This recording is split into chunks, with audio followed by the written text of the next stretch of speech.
Sir, you're charged with especially aggravated kidnapping. You're also charged with aggravated assault. And you're charged with theft of a firearm worth less than $2,500. You're talking about stuff that is not relevant. Hello and welcome to the Court of Public Opinion. I am the Recovery Addict, and boy do I have a case for you today. Why is the dog chewing on this guy? I think they have got the wrong guy there. Got the wrong guy, and the dog was biting him. He roughened him up quite a bit. There's a lawsuit. 9 out of 10 judges prefer watching the Recovery Addict live stream in their courtroom. The fireworks are not done. Now we're getting commentary on the case. I didn't ask you to interrupt me. Is that correct? Prosecutor. Dati mihi Anglican po rin, sir, for Trump's sake. Good morning. Welcome to the Court of Public Opinion. I am the Recovery Addict. Good to have you all here this morning. Hope your weekend was absolutely fantastic. Mine was. Thanks for asking. Thank you. Welcome. Big welcome especially to Shmoopy. Shmoopy first in chat today. Congratulations. The internet, unfortunately, is all yours. Yep. We are punishing you. We're punishing you for your good deed. Being here first, being prompt, being all excited and saying D in chat. Not sure what that's for, but yeah. We're doing that. Yes, we are kicking off. We're kicking off our Karen Reed party by a pretrial party. This is what we expect to be the last pretrial hearing for Karen Reed because we're supposed to have openings tomorrow. Once you have opening statements, you can't really do any pretrial. Then you have to do mid-trial hearings, and those aren't very common. So let's not do that. Happy birthday. You look good. Welcome, Denise Feldman-Ersland. 27 months. My first ever membership, and couldn't be happier to be here. Love this family we've built. Thank you, Denise. Welcome. It would not be the same without you here. Been here since the beginning. Unless you're in Canton. And then everything's on the table for sure. Selena K, how are you doing? 24 months. Selena, you hit it. You got the pink courthouse. Says, oh, I love my chat. And RA, I'm so excited to be here. I can't believe it. Selena, thank you. Another OG. Both OGs. Thank you. We are stoked to be here. We're just super excited. I was going to tell you a bug story over the weekend, but I decided not to do it. Just know that there was another bug. And it just about got Mrs. R.A. And she screamed. So there's the story. All right, the bug is dead. What's his OG? Original goat, like the original greatest of all time. Original gangster, original goat. We say gangster when we're doing Big Dill. But, this bug wasn't here. This bug was at some other place. but it nearly got Mrs. R.A. We were at another place. And there was a bug. Oh, my goodness. We were in the South, okay? Bugs live in the South. And unfortunately, yeah. Let's see. Katia says, today it's my birthday. It is your number one on the list already. Katia, Dana, Sierra, Carolyn W., and Pauline all celebrating their birthdays today. We're going to celebrate with you. And by we, I mean all of us. So here's what we're going to do. I want you all to stand up. Take a deep breath. Put your shoulders back. Project your voice to the back of the room. Blend your voice with your neighbor and warm up with me if you will. La la la la la la la. We're going to sing to Katia, Dana, Sierra, Carolyn W., and Pauline. We're celebrating their birthday today. Happy birthday to you. Happy birthday to you. Happy birthday to Katia, Dana, Sierra, Carolyn W., Rachel, and Pauline. Happy birthday to you. Did I miss Rachel in there before? Did I get everybody? Katia, Dana, Sierra, Carolyn W., Rachel, and Pauline. Happy birthday. I realize there are a million places you could be, a million people you could have chosen to celebrate with, but you are here with us. The privilege and pleasure, the honor is ours. Hopefully we can turn some of that joy back to you, make your day a little more special, or begin by helping yourself to free pancakes at Denny's, IHOP, Village Inn, Waffle House, McDonald's, Andy's Grill, Tammy Dunlop's House, and Bob Evans. Big stacks of pancakes. That's how you start the day. Happy birthday. Gail Pett, during the birthday song, 25 months, another OG. Good morning, y'all. Back in the saddle after a few months AWOL. So happy to be here. Gail, it's wonderful to have you here back. Welcome. Sloth Life, the OG Sloth, 15 month, 468 days, 11,232 hours. At sloth speed, I'm about 3/4 across the North Atlantic Ocean, slowly sloth moving towards that pinky courthouse. I love that you did the math, Sloth Life. That is awesome. Let's see. Congratulations on 15 months as well. June says, I celebrated my 45th year of sobriety yesterday. June, that is awesome. Thank you for celebrating that with us and sharing that with us. That is really, really cool. That's an inspiration. I love it. Shell's another OG member for 27 months, says happy Monday, hugs and friends. We're going to finish off the birthday song with a drum solo. Everyone grab your air drum sticks, sit down to your air drum set, get ready to pound the toms and crash the cymbals here for a big ending. Here we go. You ready? Oh no.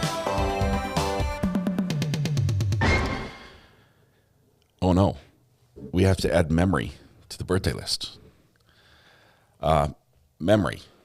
Can we do it a cappella? Could we all sing a cappella? If we all sing together, this might be terrible. Happy birthday to you. Happy birthday to you. Happy birthday, dear memory. Happy birthday to you. It was all right. I'd give it like a 3 out of 10. Happy birthday, memory. You got added late, so we got an acapella, a rare acapella version. Wonderful. I like that better. Says Paralegal Liz. Less drums. The drums are a little much in the morning, aren't they? Wonderful. All right. Happy birthday, memory. All the free pancakes and well wishes are yours as well. Let's see. We had a couple things. We had, Judy M. 17 loves and hugs everyone. Congratulations, Judy, on 17 months. Shells, we got you with OG 27 right up there. She's one of the founders. She's at the founder level. Lindsay Bay, member for 13 months, is chugging along with us. Sunny Monday. Let's go. We are going to do that for sure. We're going to go. All right, I have to give you an update on the bathroom remodel. I did nothing. Thank you. And now that we've got that done, we can. I am never going to finish my bathroom. I'm putting it out there, so that now I know that that's what to expect. It's when we finally sell this house and move, and somebody else moves in. They're like, I bought it because I saw that unfinished bathroom, and I just thought I could make something out of that. So, yeah. This week, fingers crossed. We've got some friends that are moving. Unfortunately, we found out that it was a quick move, so they're moving several states away, and so we're going to help them pack up today. My kids are. I need to call the city because they sent me an email and said, "Hey, are you going to live stream our big meeting?" There's a big meeting in my little town, and it's a contentious one. Like, if there ever was going to be a wrestling match, like WWF style, that breaks out during a town hall, this would be the one. This would be the meeting. So I sort of want to be there for that, right? You feel me? You know where I'm going with this. I'd like to be there for that. Now, the town has expressed some concerns because I've said, look, I can fix your problem. I can live stream this for you. I can make it happen. But they don't want me to do it and have it be really good.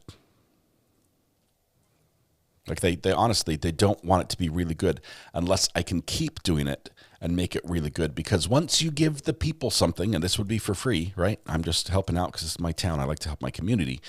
Once you give the people something, they expect it on an ongoing basis. And the town does not want the pushback they would get from the people if I made it really good, and then they couldn't continue that level without me. That was their number one concern. Tax write-off. No, it's just like a help the community thing. I'm a big fan of helping the community in different ways.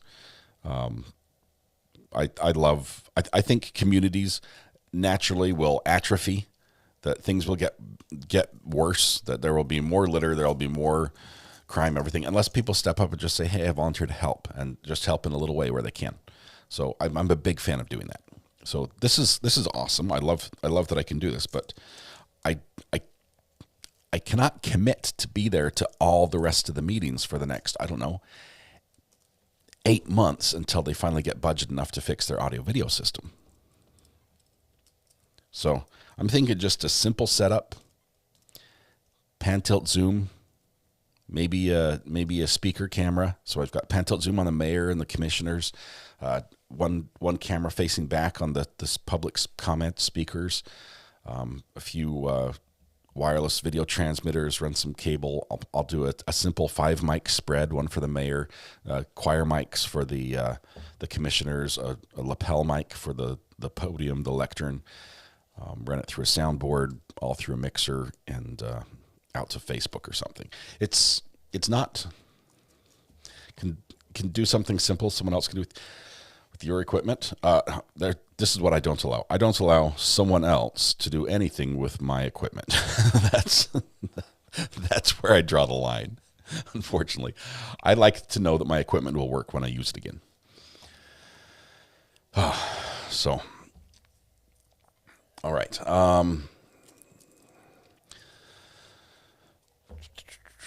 Anyone who has equipment understands that. It's like if you're a hairdresser, okay, you don't just let somebody borrow your clippers.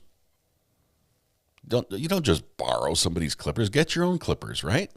Tell me this is not true. If you're a blacksmith, you don't like, oh sure, help yourself. My tools are right there next to the kiln or the furnace. Just go. The kiln would be like a pottery person. Pottery people, they borrow everything all the time. They're fine with that. That's not an issue. But Stephanie says, my hubby loves his metal detector. Thank you for taking the time to check it out. I appreciate you. Stephanie, I love that he loves it. I can't wait to hear all the fantastic things he finds. That would be fantastic. Holly, is there a Karen Reed hearing? Holly, there should be. We're on hold for it to start right now. We're in a holding pattern. Here's what I know. There are a lot of decisions that the judge needs to make about particularly the defense's case and what they will allow in. There's some big arguments, there's some big issues, and they will be quite impactful for the case. Those decisions have to be made before the trial starts, and they haven't been made yet. She's slotted, half a day, 3/4 of a day for hearings, and it might happen. Might happen this morning. I'm a nurse. No, you cannot borrow my stethoscope and pulse oximeter. Yes. Okay, you hear where I'm going with this. I never lend my books. I have used copies of my favorites to give away. That is smart, Camilla. That is really smart. Please reach out to Tom CPU. He needs a mic, doesn't crackle. American Dreamer, is Tom CPU is, I'm not familiar with the channel. What does CPU stand for? I probably know it by a different name maybe. It's one thing to have a mic that doesn't crackle. It's another thing to have the equipment to plug the microphone into and then connect it to your live stream.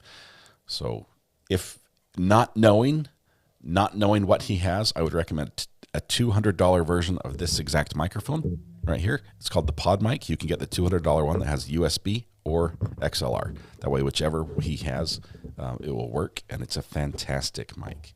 It has an internal pop filter that keeps all the plosives, like when I'm like all the strong words that have explosive syllables. It cuts those off, and you don't have it feels like somebody just spit on the mic. Does a great job. Pod mic, but not just the pod mic. This is a pod mic. This is $99 for this one, and let me show you. I need to talk and show you at the same time. It looks like this. Okay, so if you're buying it, it looks like that. You can buy these for $3 or $4 a cover, which I like. It protects it. It makes it easy to clean the microphone. But the back is what you're worried about. You want the back to have not just the XLR plug like this, but also a USB, and that's the $200 version. So that way, whatever he has, it will work with his existing system. All right, we are waiting to see if anything happens in the Karen retrial. Yeah, P, D, T, D, K, and G. Yeah, all those plosives give you problems with microphones. The brand is Rode, like R-O-D-E. They're an Australian company, and they really do a fantastic job with microphones. They are not the top of the line, right? They're not going to be your SMB7 microphones, that the Rogan podcast uses. But they are going to sound almost identical. This sounds, in comparisons with that one, it's neck and neck, and it saves you hundreds of dollars. Rode does a good job with that. I like it. Although, sad day, one of my Rode wireless microphones has mostly died. It's very sad. It's not recording internally anymore, and it will only pair on a channel that another Rode mic is already on. So it basically doubles with it, which is useless. So,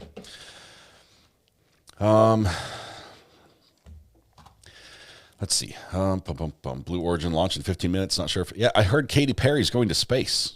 Is it a round trip, or is this a one? I'm asking for a friend. Is it a full, did she buy the full package with the return flight, or not sure.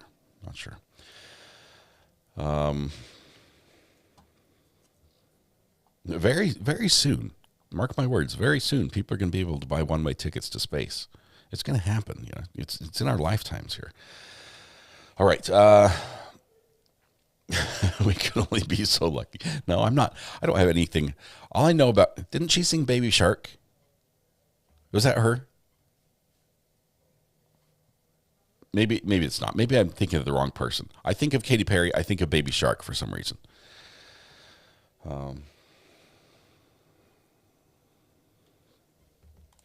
American Dreamer says, thank you. Appreciate it. Glad to help. Feel free to reach out to me if there are any issues or if he has any questions or problems. So, no, Katy doesn't sing Baby Shark. In that case, maybe I don't know anything she sings then. You're thinking of Left Shark from the Super Bowl. She performed that. She had sharks, but not Baby Shark.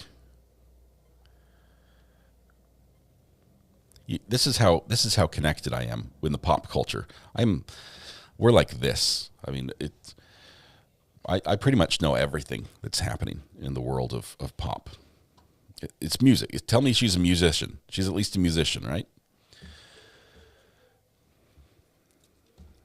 She rode a giant lion for the Super Bowl one year. Okay, I missed it. Was it in a commercial? Okay, here's the problem. When you say Super Bowl, all I know is commercials. I don't even know what teams played or who won. Maybe you're thinking of the California Girls video. Another blank. I'm thinking Beach Boys sang No, that was California Dreamin'. I don't know the song either. It's been a while. It was at halftime. She sang hits like I Kissed a Girl and Firework. Hang on, those are hits?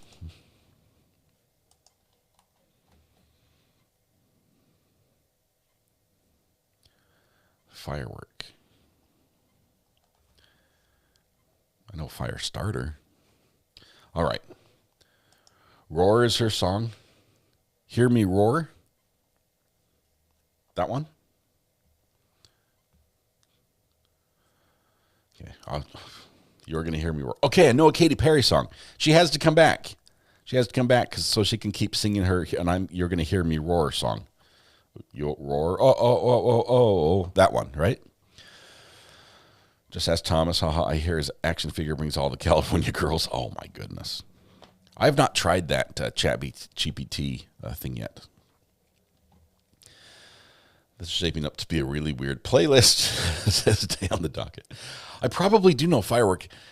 Somebody has to call and sing it. You can't play it. You have to call and sing it.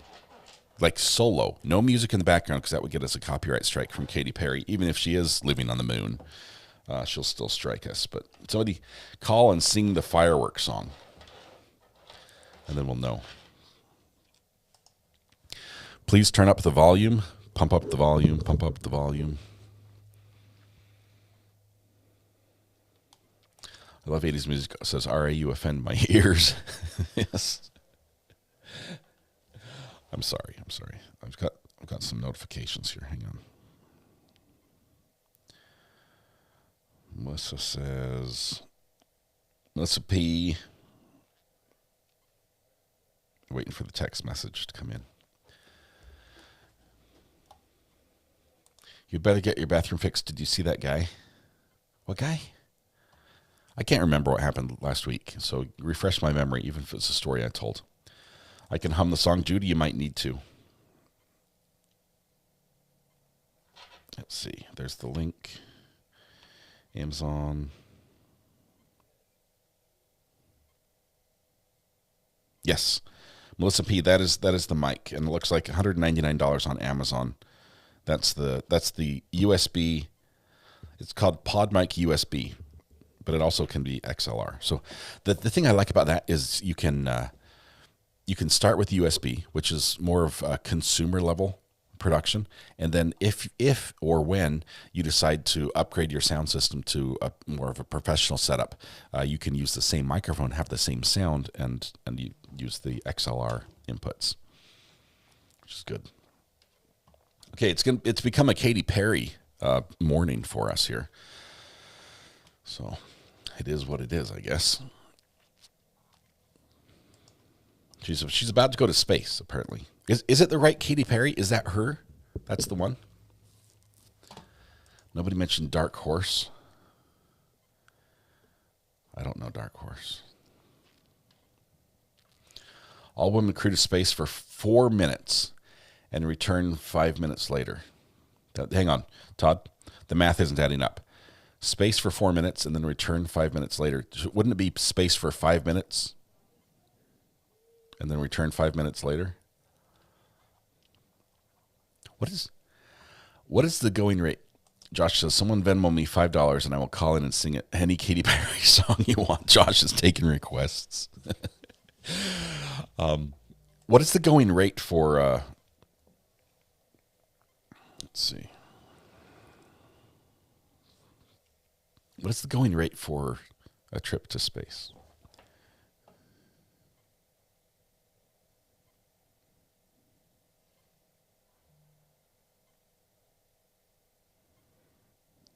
Oh my goodness.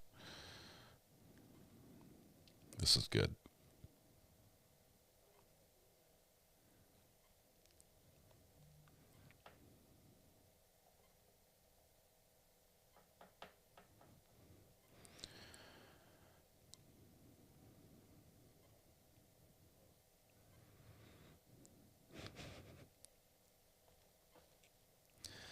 Okay, I'm getting some really good text this morning. That's the NASA Vehicle Assembly Building launch pad this morning. Ooh.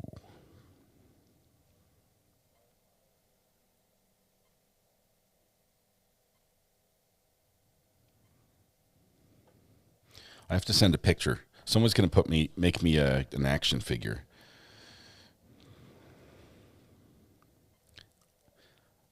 I can scroll up and see who this was.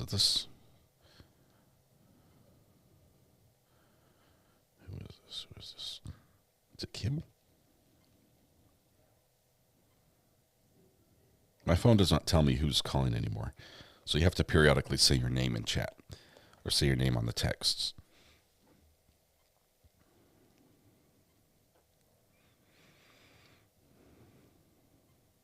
Hang on. Kaylee, thank you. I got Kaylee's. I'm trying to send a picture of myself so that I can be made into an action figure.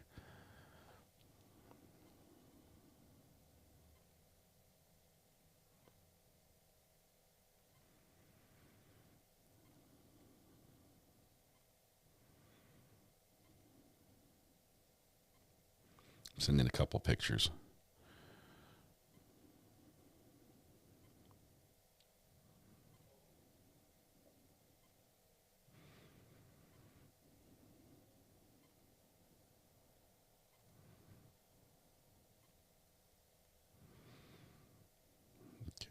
There we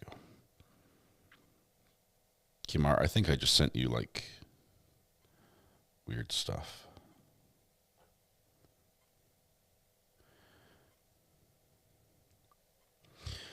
Hey Kim, I made a little mistake.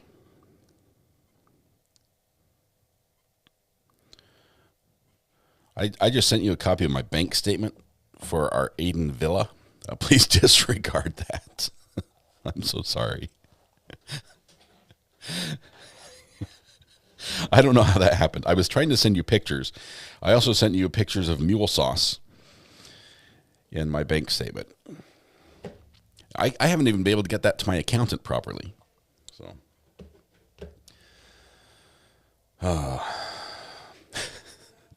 that's our Airbnb bank statement. Kim she says I won't even look at that. Thank you, Kim. I appreciate that. I tried to delete it.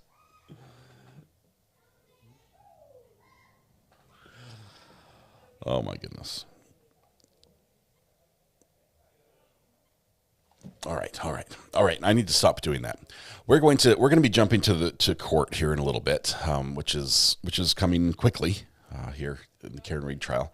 This is not the only fan we're used to. This is the clock, the great clock. It's deleted without views. Again, thanks. It's fine. That's how much we made last year. If you did see it, you can show chat the pic. I can. Let's see. That's funny. Kaylee sent me a picture. It's beautiful. It's basically over the water. So it's not a lot of detail, and I can't blow it up very easily. But it's viewing the launch or the assembly center, Space Coast. Good stuff. I'll hold on to that for a minute. Is that correct? This is only clock. I was driving behind a vehicle. It was an Expedition, actually. It was a Ford Expedition, and the lady that was driving it was quite the driver. I mean, I noticed her driving, and I thought maybe you should practice more. That's the thought that came in my head. She might need a little more practice, so I'm going to give her a little more space the way she was driving. And on the back window, in the style that you would expect, like matching the company branding, it said only Fords. It said only Fords on it. So I take it that she only drives Fords. But okay, well, while we're waiting for court to start, can I just share something?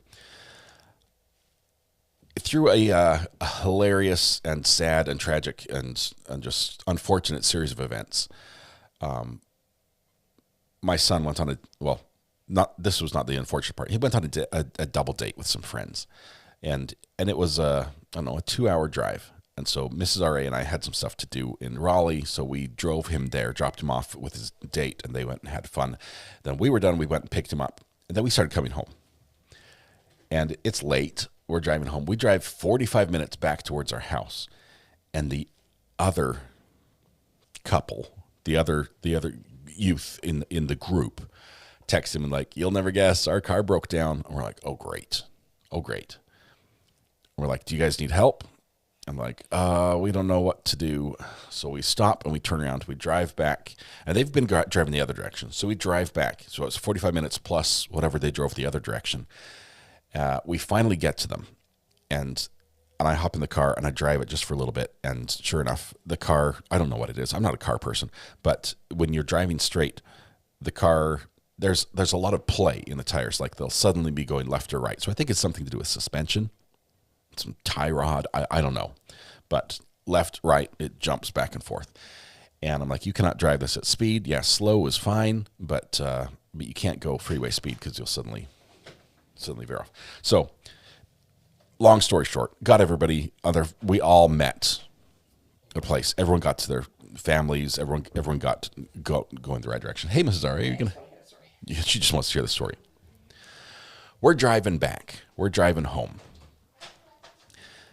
Which made it now we're getting home by, I don't know, midnight-ish, where we were planning on being home 7. So it took a few hours, right?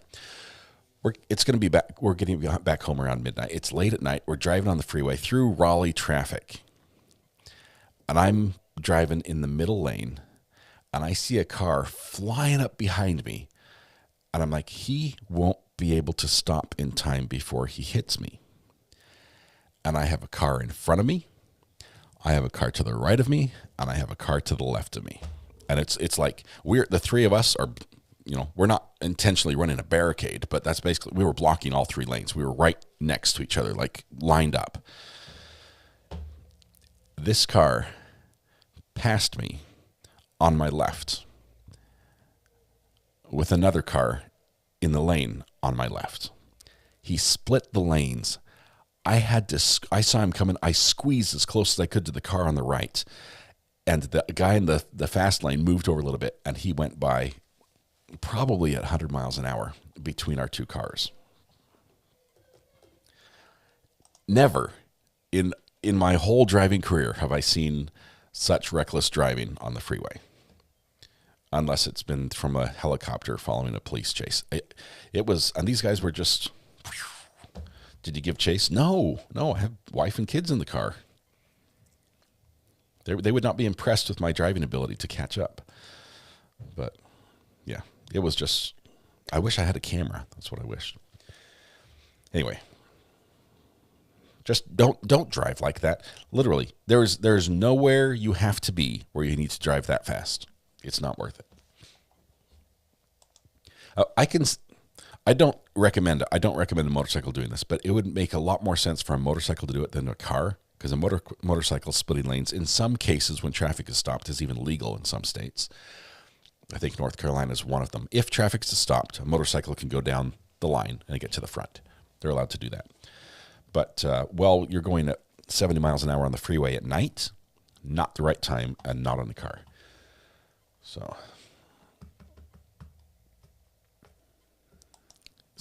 I was like, if you guys weren't in this car right now, I'd get the minivan up to 100. We were in the Yukon. Call from the one, the only, Apple Snapple. Ryan, Apple Snapple, how are you doing? Good. I'm at the courthouse. Awesome. For Karen Reed?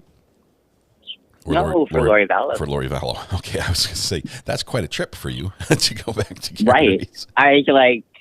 I don't think that is covered in the itinerary to travel that far. Yeah, that's a little out of the budget for most people to make a cross-country trip just for a day.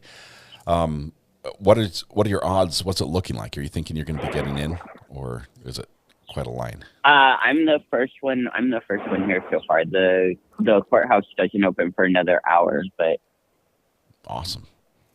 I'm excited. I was hearing people were showing up at like 7 a.m. Right now it's only 6:30, so you'll have some friends with us shortly. Yep. That is. Yep. I already know one person's coming out that I know from another true crime channel, but that's awesome. Who is it? Who is it? And what's the channel? I'm not going to disclose because she's not. Okay. She's not publicly saying that she's coming. She just told me that she's coming. Okay. We're fine with you keeping secrets, but if you wanted to share, that's perfectly appropriate here. We love all the different channels that cover everything. So. Oh yeah. But yeah, I'm excited, especially after what we had Thursday, because here in Arizona we don't have trials on Fridays. Yeah, because who wants to work 5 days a week when you can only work 4? I mean, we don't do daylight savings time either, so I think we're doing good. I'm not saying that it's the wrong decision. It's just the rest of us have to work 5 days a week. Right. But I will let you get back to the Karen Reed. I wanted to say good morning to everybody. Awesome. I'm excited. And I will check in. Yep. And I will check in later with y'all. Awesome. I hope you have an incredibly spicy day and you get to witness it all. So I can't wait to hear from you. Take care, Stat. Take care, everybody in chat. Yep. Bye. Ryan Apple Snapple, great court watcher. He's going to be in the Lori Vallow hearing today, or the trial today. I used to work in Las Vegas, so I have driven in Las Vegas, but it's been a bit. It's been,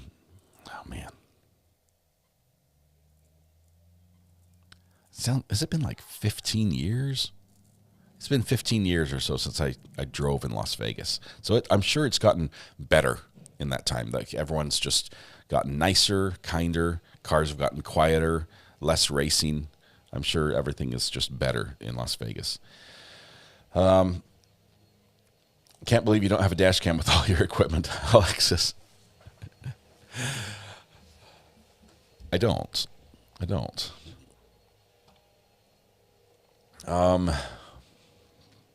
But I need to get one. Atwood 97, the verdict did come in late on Friday. If you go back, we did cover that. It was right at the end of the day. If I won't spoil it for you, but someone else will if you don't hurry and go look. Let's see, did anyone watch Colby's response to the rumors Tylee and Adam were at his wedding and how Lori walked out midway doing his bride's hair as she didn't like the bride? Oh, my goodness.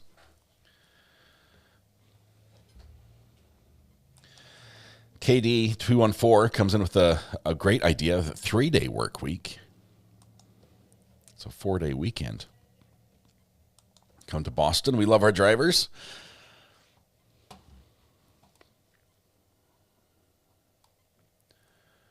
Dash cam fund. We need a dash cam fund.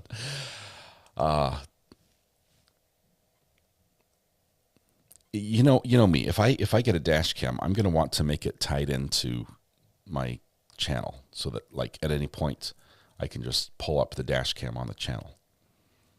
And the technology's there to do it. I could put the Starlink in the skylight and just click a button and have the camera. The problem is someone would steal it because it's expensive gear. Let's see, I signed it on my TV just at the right minute to watch the verdict with you. When they announced the verdict, I yelled and my husband thought I sneezed, says Cheryl-Ann.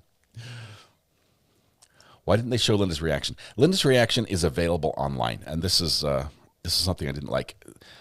They cut the feed and they split the feed. So they recorded still. If you look online, the video that's available that's out there, the Court TV has, is higher resolution than the court feed was because it was recorded locally. It wasn't broadcast.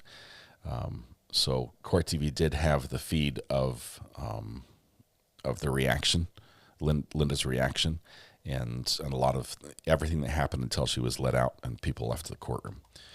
So that's out there. And also, they got some good interviews as well from Wolf.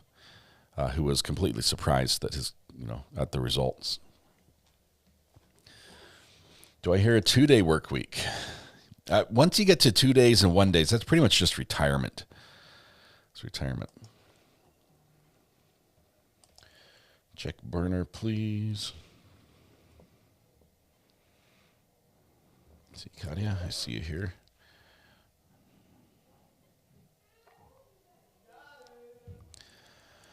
Katia, maybe we can help her out for her birthday.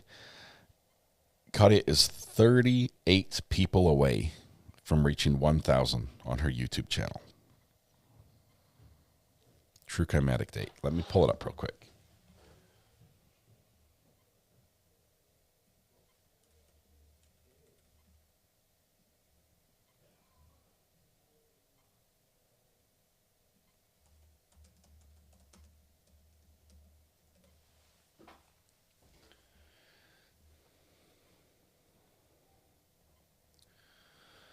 Okay, here we go. Put it up on this screen up here.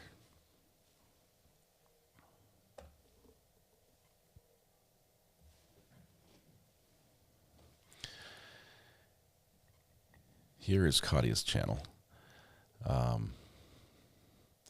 962 subscribers. I'm going to put a link in chat real quick.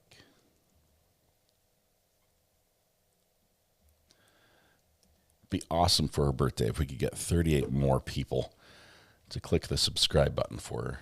Why am I not clicked? Katia, look, I'll be one of them. I thought I was already on there. Now we only need 37.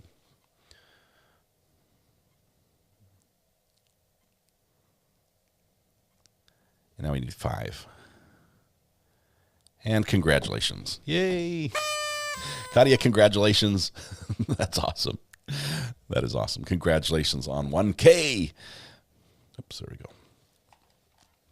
That was quick. Happy birthday. Happy birthday. God, yeah, I know you put in a ton of work. That is awesome. Super excited for you. And happy birthday. It's that easy to give somebody a birthday present. Look at that. That was cool.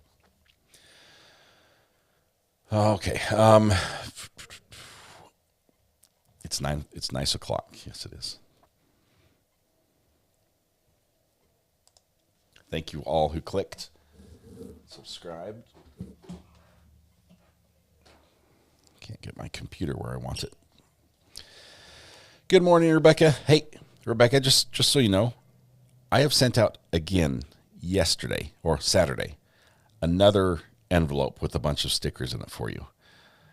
I have copied your address exactly the way you sent it to me.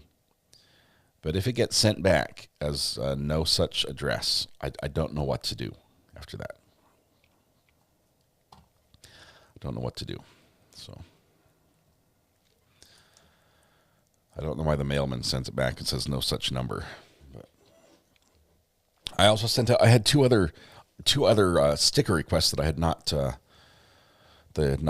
fulfilled, that I forgot. I found them as I was cleaning my office, which is what I did. Okay, full story. We're going back story time again. Saturday, Mrs. R.A. had a thing she was going to in town. And I'm like, oh, cool. So Mrs. R.A.'s gone. As soon as she leaves, I'm like, all right, kids, me trying to be father of the year. Who wants to play computer games, right? None of them would do it. They all said, I've got to do my chores first. I've got to clean my room first. I'm supposed to vacuum. I'm supposed to sweep the kitchen. And every single one of them just did chores. Cleaned house, loaded the dishwasher, cleaned their room, took out the trash, ran the vacuum. Every single one of them. I'm like, I literally offered games and playing and free time. And they're like, nope, I have to do my chores first. And that was their own. I kid you not. When you say homeschooling doesn't work, Mrs. Aria has taught them this. It was not me. If I was in that position, I'd be like, yay, games, right? So big shout out to Mrs. Aria. Selena K says, it's been 84 years since I've walked.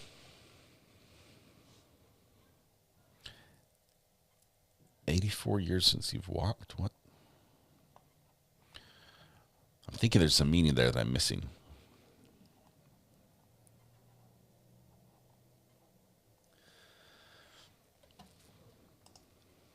You entered the Twilight Zone. It's the weird. I'm not complaining.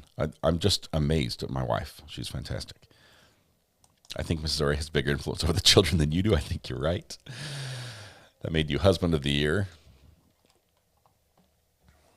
Oh, you got court.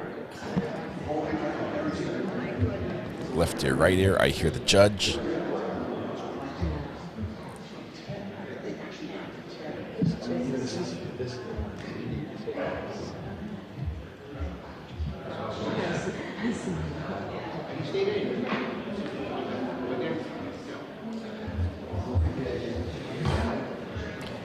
Hear ye, hear ye, hear ye.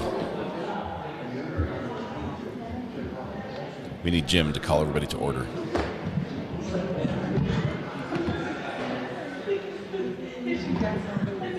My kids thought it was a trap. Like, oh, you're testing us. We're not going to fall for that.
I don't think it's a huge loss. Jiggy would kind of just leave her on the phone.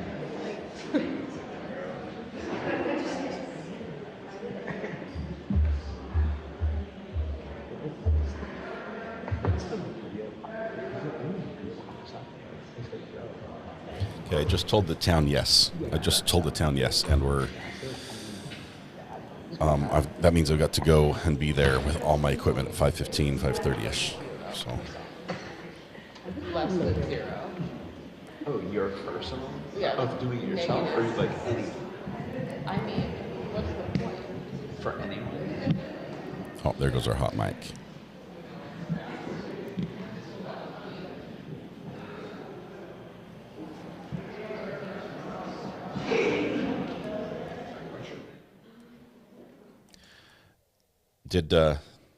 Did I say that, or did they say that while I was on the phone?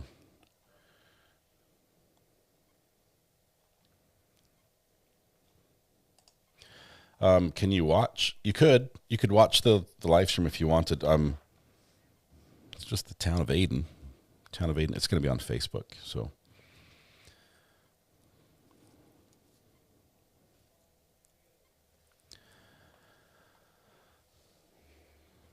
Heard a reference to Katy Perry.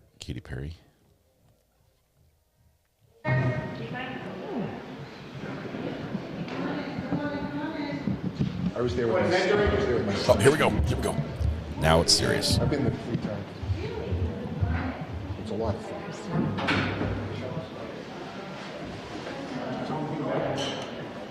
Jimmy, do you have those numbers for me?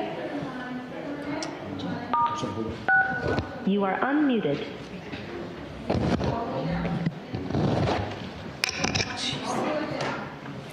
Jimmy, do you have my numbers? Is that a song?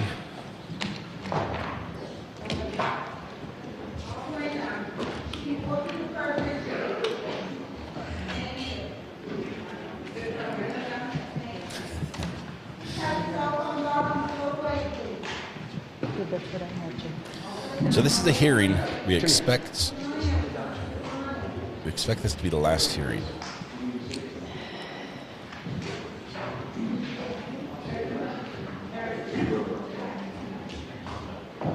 Is there anything you want us to count today, like size from Judge Bev? Because that was 1 right there.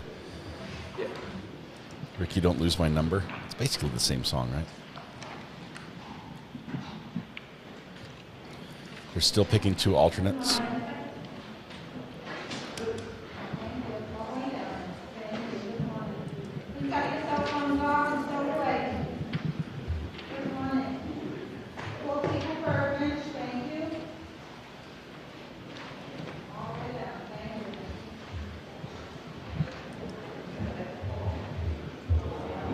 I thought they needed 1 more.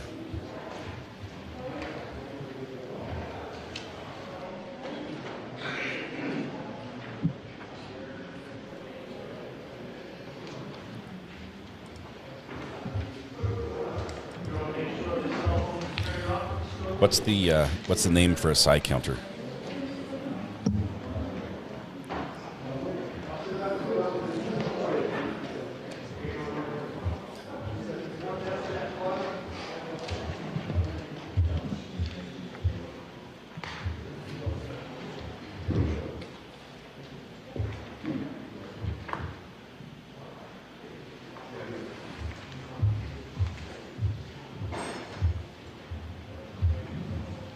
One more, Jimmy. He does. Kim, that looks awesome.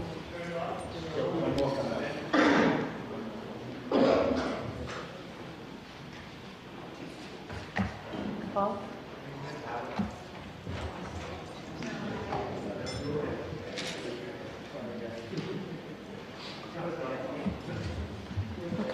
All the jurors, please stand. Hear. All persons have any business before the Honorable Beverly Kenobi, Justice of the Norfolk Superior Court, in for the County of Norfolk. God hear, give your attention, you shall be heard. God save the Commonwealth of Massachusetts. This court is now open. Jurors may stand. Jurors, can I have each of you raise your right hands, please? You solemnly swear to make true answers to such questions as should be put forth to you by the court, so help you God. Thank you. You can have a seat. May I call the case, Your Honor? Please. Your Honor, this is 2282CR117, the Commonwealth versus Karen Reed.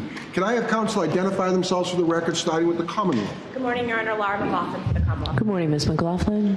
I'm Lyle for the Commonwealth. Good morning, Your Honor. Good morning, Mr. Lally. Good morning, Your Honor. Hank Brennan for the Commonwealth. Good morning, Mr. Brennan. Good morning, Your Honor. Alan Jackson. Good morning, Mr. Jackson. Good morning, Your Honor. Elizabeth Little, also on behalf of Ms. Reed. Good morning, Ms. Little. Good morning, Your Honor. Robert Alessi on behalf of Ms. Reed. Good morning, Mr. Alessi. Good morning, Your Honor. David Yannetti for Karen Reed. Good morning, Mr. Yannetti. Good morning, Your Honor. Victoria George for Karen Reed. Good morning, Ms. George. Good morning, Ms. Reed. All right, Jim. We all set? You just more than... Yep. All right, thank you. All right, good morning, jurors. My name is Beverly Cannoni. I'm a judge of this court, and I want to welcome you here today and give you some idea on how we think your day looks. As you've heard, this is the matter of Commonwealth versus Karen Reed. It's a criminal case. First, I want to thank you for your patience here with us today, and thank you for our service. One of the most important duties we have as citizens of this country is jury duty, and we simply wouldn't be able to do this without you. So we do appreciate your patience here today.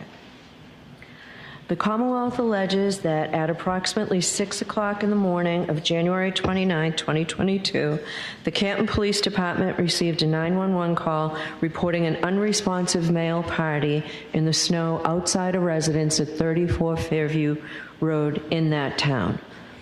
Officers responded and discovered the man, later identified as John O'Keefe, off the roadway in the front lawn area.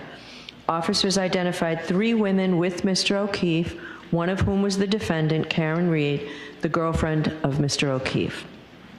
The defendant had been with Mr. O'Keefe the previous evening at 2 different bars in Canton and had driven with him to this residence in the early morning hours of this date. The echo was too much. Mr. O'Keefe was treated by paramedics from the Canton Fire Department and transported to the Good Samaritan Medical Center, where he was later pronounced deceased.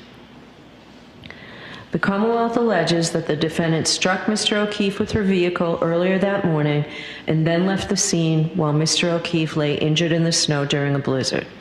The defendant denies these allegations. She is presumed to be innocent and has pled not guilty.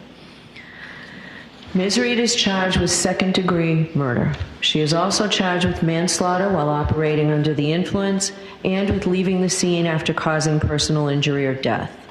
I will describe these crimes in greater detail at the end of the case when I teach you the law, but briefly, murder is the unlawful killing of a human being. There are various ways in which the Commonwealth can prove a murder case, and the Commonwealth is permitted to proceed under all theories that it believes it can prove. Here, the Commonwealth alleges that the defendant committed murder and that that murder was murder in the second degree. In order to prove the defendant guilty of murder in the second degree, the Commonwealth must prove beyond a reasonable doubt that the defendant committed an unlawful killing and that it was done with malice. In comparison, involuntary manslaughter is an unintentional, unlawful killing caused by wanton or reckless conduct. These terms and the elements of the crimes will be explained to you in detail at the end of the case before you begin your deliberations. Now, at the outset, I would like to address the issue of public opinion and interest in this case and the duty of this court to adhere to the rule of law. John Adams said that we are a government of laws, not of men, and that the law must be deaf to the clamoring of the public. He meant that while public opinion about a given subject may ebb and flow, the law must be steady, reliable, and even-handed.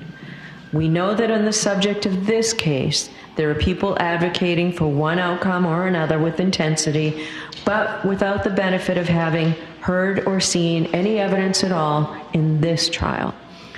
The law works in a different way, and the difference is crucial to our system of justice. The jurors selected for this trial will hear and judge the evidence. They will decide what the facts are, and where the evidence is contested, they will determine where the truth lies. Ultimately, the jury will decide whether the Commonwealth has carried its burden of proving that the defendant is guilty of any crime beyond a reasonable doubt. People outside of this building have rights, and we know that they have voices, but this criminal trial will be decided by an independent jury, free from outside interference, based only upon the evidence presented in this courtroom and the law. This is the only way to ensure that every person who comes before the court receives a fair trial. It is just that simple and that important. So, while public comment will likely continue, the rule of law will be upheld. In order to determine your eligibility to serve on this case, I'm going to ask you questions all as a group, and then I'm going to ask you to fill out a supplementary questionnaire. We have found that the use of this questionnaire is helpful for several reasons. First, there are some personal questions on it, and we ask that you be candid. In addition, the process of filling out the questionnaire provides the opportunity to be more reflective as you answer the questions, rather than being put on the spot and asked to give an immediate answer. After you fill out the questionnaires, we will have you come up to the sidebar one at a time so that we can follow up with you on your answers to the questionnaire and your answers to my questions. I want to thank you in advance for your patience as we go through this process. As you may know, the lawyers for the parties participate in the selection of the jury. Under our law, each of the parties has the right to exercise what we call juror challenges. This means that each party has the right to challenge a certain number of prospective jurors for any reason or for no reason at all. Therefore, some of you will be excused during the impanelment procedure. Please do not take it personally. Don't think that somehow you're not a fair person. It's not a reflection on you at all. You will be directed back to the jury room and may be picked for another case. In a little while, I'll pose a number of questions to you as a group. You've taken an oath that requires you to truthfully answer these questions and all questions posed to you. I'm not asking you to take out your juror cards now. I'll ask you to do that at a later time. But if your answer to any question is yes, I will ask that you raise your hand and hold up your juror card in the air with the numbers facing out so that the court officers can read out your number. The fact that you answer yes to any of my questions does not mean that you're automatically disqualified from juror service. It simply means that there are matters that the lawyers and I need to discuss with you. If you find a question posed to the group to be overly intrusive, you may elect to answer that question at sidebar as well. I will have additional questions for you which relate to issues that may be raised in the trial and are designed to give us information regarding whether or not you're able to serve as a fair and impartial juror in this case. The lawyers are allowed to ask you questions for the same reason. There is no right or wrong answer. This is not a test. We are simply looking for your best and honest answer to our questions. I'm now going to have the lawyers introduce themselves, please. And when defense counsel introduce yourself, please introduce your client. So let's start with the Commonwealth, please. May I? Yes. Thank you, Your Honor. Good morning, ladies and gentlemen. My name is Hank Brennan. I represent the Commonwealth of Massachusetts. I'd like you to meet my two colleagues. Good morning, my name is Laura McLaughlin. I'm an Assistant District Attorney in Norfolk County, representing the communities in Norfolk County. Thank you very much. They're almost done with jury selection. They need two Good more morning, people. my name is Adam Lally, Assistant District Attorney with the Norfolk County District Attorney's Office. I just want to thank you for your time and attention and for being here. Thank you. Mr. Jackson. Good morning, ladies and gentlemen. My name is Alan Jackson. I have the honor and privilege of representing Ms. Karen Reed, who's standing to my right. Good morning, ladies and gentlemen. My name is Elizabeth Little, and I also have the honor of representing Ms. Reed. Good morning. My name is Robert Alessi. Thank you for being here and taking the time. I have the pleasure of representing Ms. Reed as well. Good morning, ladies and gentlemen. My name is David Yannetti. I'm an attorney. I have an office in Boston and right here in Dedham. It's truly my privilege to represent Karen Reed. I'm a local. Good morning, everyone. My name is Victoria George, and I also have the privilege of representing Ms. Reed. Good morning. I'm Karen Reed. Thank you for being here. Hi, thank you. Jurors, I'm going to read you a witness list. It's very long. It does not mean that all of these people whose names I read to you will be called as witnesses, but you may hear their names throughout the trial. So please listen carefully, because in a few minutes I'm going to ask you whether you know any of these folks. So it is alphabetical, but it's alphabetical by first name. Ayden Kearney from Jefferson, Mass. Dr. Isaac Wolf from South Miami, Florida. Alfredo Lopalato from Canton. Allison McCabe, Canton. Andre Porto, Massachusetts State Police Crime Lab. Andrew Klain, Bridgewater. Andrew Rentschler, PhD from Pittsburgh, Pennsylvania. Angela Malvone, Annie Chung, both from Canton. Anthony Flamati from the Canton Fire Department. Ashley Bell, Canton. Ashley Valliere from the State Police Crime Lab. Brian Albert, Norwood. Brian Albert Jr., Boston. Brian Higgins, Sandwich. Brian Loughran, Canton. Brian Wanless, who is a retired from the Canton Police Department. Bridget Meehan, who is keeper of the records in Canton. Caitlin Albert, Easton. Lieutenant Charles Ray of the Canton Police Department. Chief Helena Rafferty, also of the Canton Police Department. Chris Van E., who is a PhD from Novi, Michigan. Christina Hanley from the Massachusetts State Police. Christopher Albert, Canton. Christopher Curran, Canton. Colleen Crawford from the Norfolk County DA's office. Colin Albert, Canton. Courtney Proctor, Canton. Kurt Roberts, Canton. Daniel Whitley from the Canton Fire Department. Daniel Wolf, PhD from Penns Park, Pennsylvania. Derek Ellington from Wake Forest, North Carolina. Dr. Marie Russell, who's from Los Angeles. Dr. Elizabeth Loposada, who is from Providence.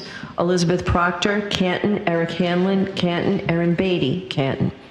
Erin O'Keefe from West Bridgewater. Francis Walsh from the Canton Fire Department. Garrett Wing from Green Cove Springs, Florida. Gary Fowler from Brockton. Gregory Woodbury from the Canton Fire Department. Gretchen Voss, Boston. Hannah Knowles from the State Police Crime Lab. Gretchen's a reporter. Heather Maxon from Walpole. Erabito Hernandez from the Boston Police Department. Holly Price from Mountain View, California. Ian Whiffen, Vienna, Virginia. Dr. Irene Scorti Bello, who is with the Office of the Chief Medical Examiner in Massachusetts. PhD James Crosby from Jacksonville, Florida. Janet Reed, Dighton. Jason Becker, Canton Fire Department. Jean DeMoulis, Canton. Jennifer McCabe, Canton. Jessica Hyde from Bridgeport, New York. John O'Keefe Sr., who lives in Braintree. Judson Welcher, also a PhD from a company called Aperture, LLC. Julie Albert, Canton. Julie Nagel, Canton. Dr. Justin Rice from South Weymouth. There are two juveniles in this case, both of whom live in Canton. The first one's initials are KF, and the other is PF. Caitlin Do you know anyone by those Raynham, initials? Is that what she's Karina saying? Kolakithas from Canton. Katie Camerano, Canton. Katie McLaughlin, Canton Fire Department. The keeper of the records for Ring from Hawthorne, California. Kerry Curran from Canton. Kerry Roberts, She's not to Canton. the M's Kevin yet. Albert, Canton. Still in the K's. Kevin O'Hara from the Mass State Police. Lance Mello from the State Police Crime Lab. Laura Sullivan from Pembroke. Laurie Cahill from Worcester. Leslie Pearlstein from Canton. Lieutenant Michael Lank from the Canton Police Department. Louis Jutras, Canton. Lieutenant Brian Tully and Lieutenant John Fanning, both of whom work for the Massachusetts State Police. Lieutenant Paul Gallagher from the Canton Police Department. Maggie Gaffney, Bonita Springs, Florida. Mark Lopalato, Canton. Margaret O'Keefe, Canton. Marietta Sullivan, Pembroke.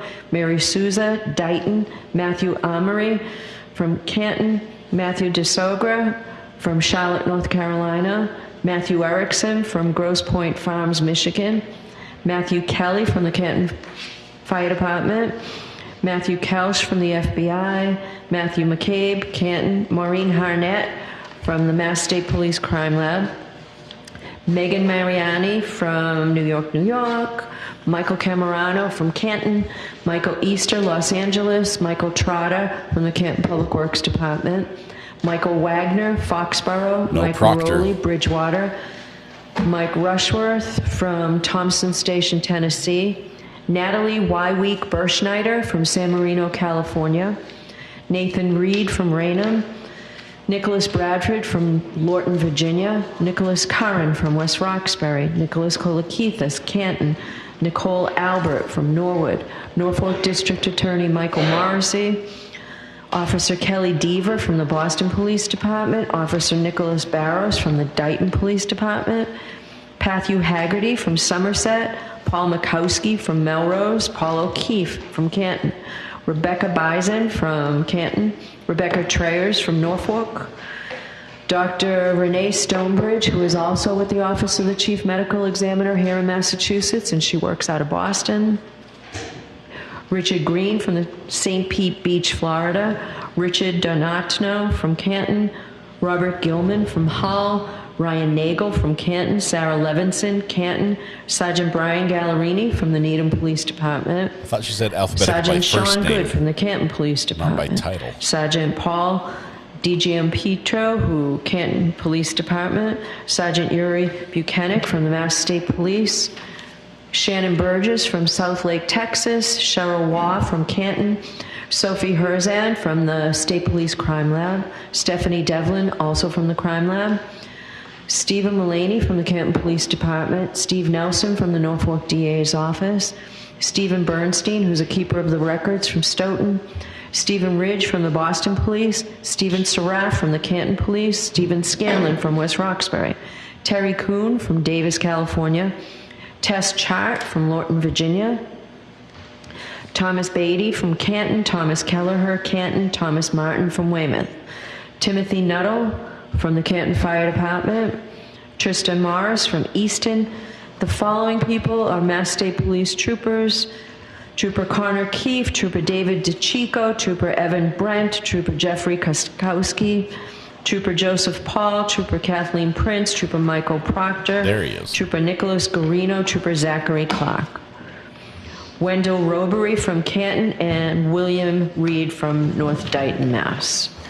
So those are potential witnesses in this case, or people whose names you'll hear during the trial. Just one correction. Obviously, this One of trial is them's going not a to take a trooper long anymore. time to try. The lawyers tell me that their best estimate, once we start with the evidence, is 6 to 8 weeks. We are in the process of impaneling a jury. We don't know when we'll finish that. We're toward the tail end of finishing that. But once we start, it will be a 6 to 8 week trial. That's our best estimate. Sometimes trials go longer, sometimes they go shorter. I can tell you that every day before we leave for the day, I tell jurors where we are, if we're on schedule, behind schedule, or ahead of schedule. And I've not had to tell a jury that we were behind schedule, and that's why we have that 6 to 8 week estimate. The schedule that we will have is we will start in the mornings at 9. We'll go until about 11 or so and have a break for about 15 or 20 minutes.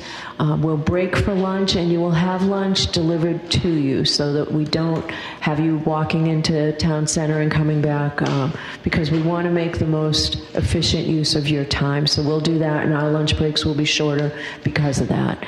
And we'll go until about 4 o'clock every day. So that's the schedule. There are some days off and some half days in that 6 or 8 week period. And if you're selected for a jury, you'll get those dates before we start. So that's our schedule and the best estimate of where we'll be.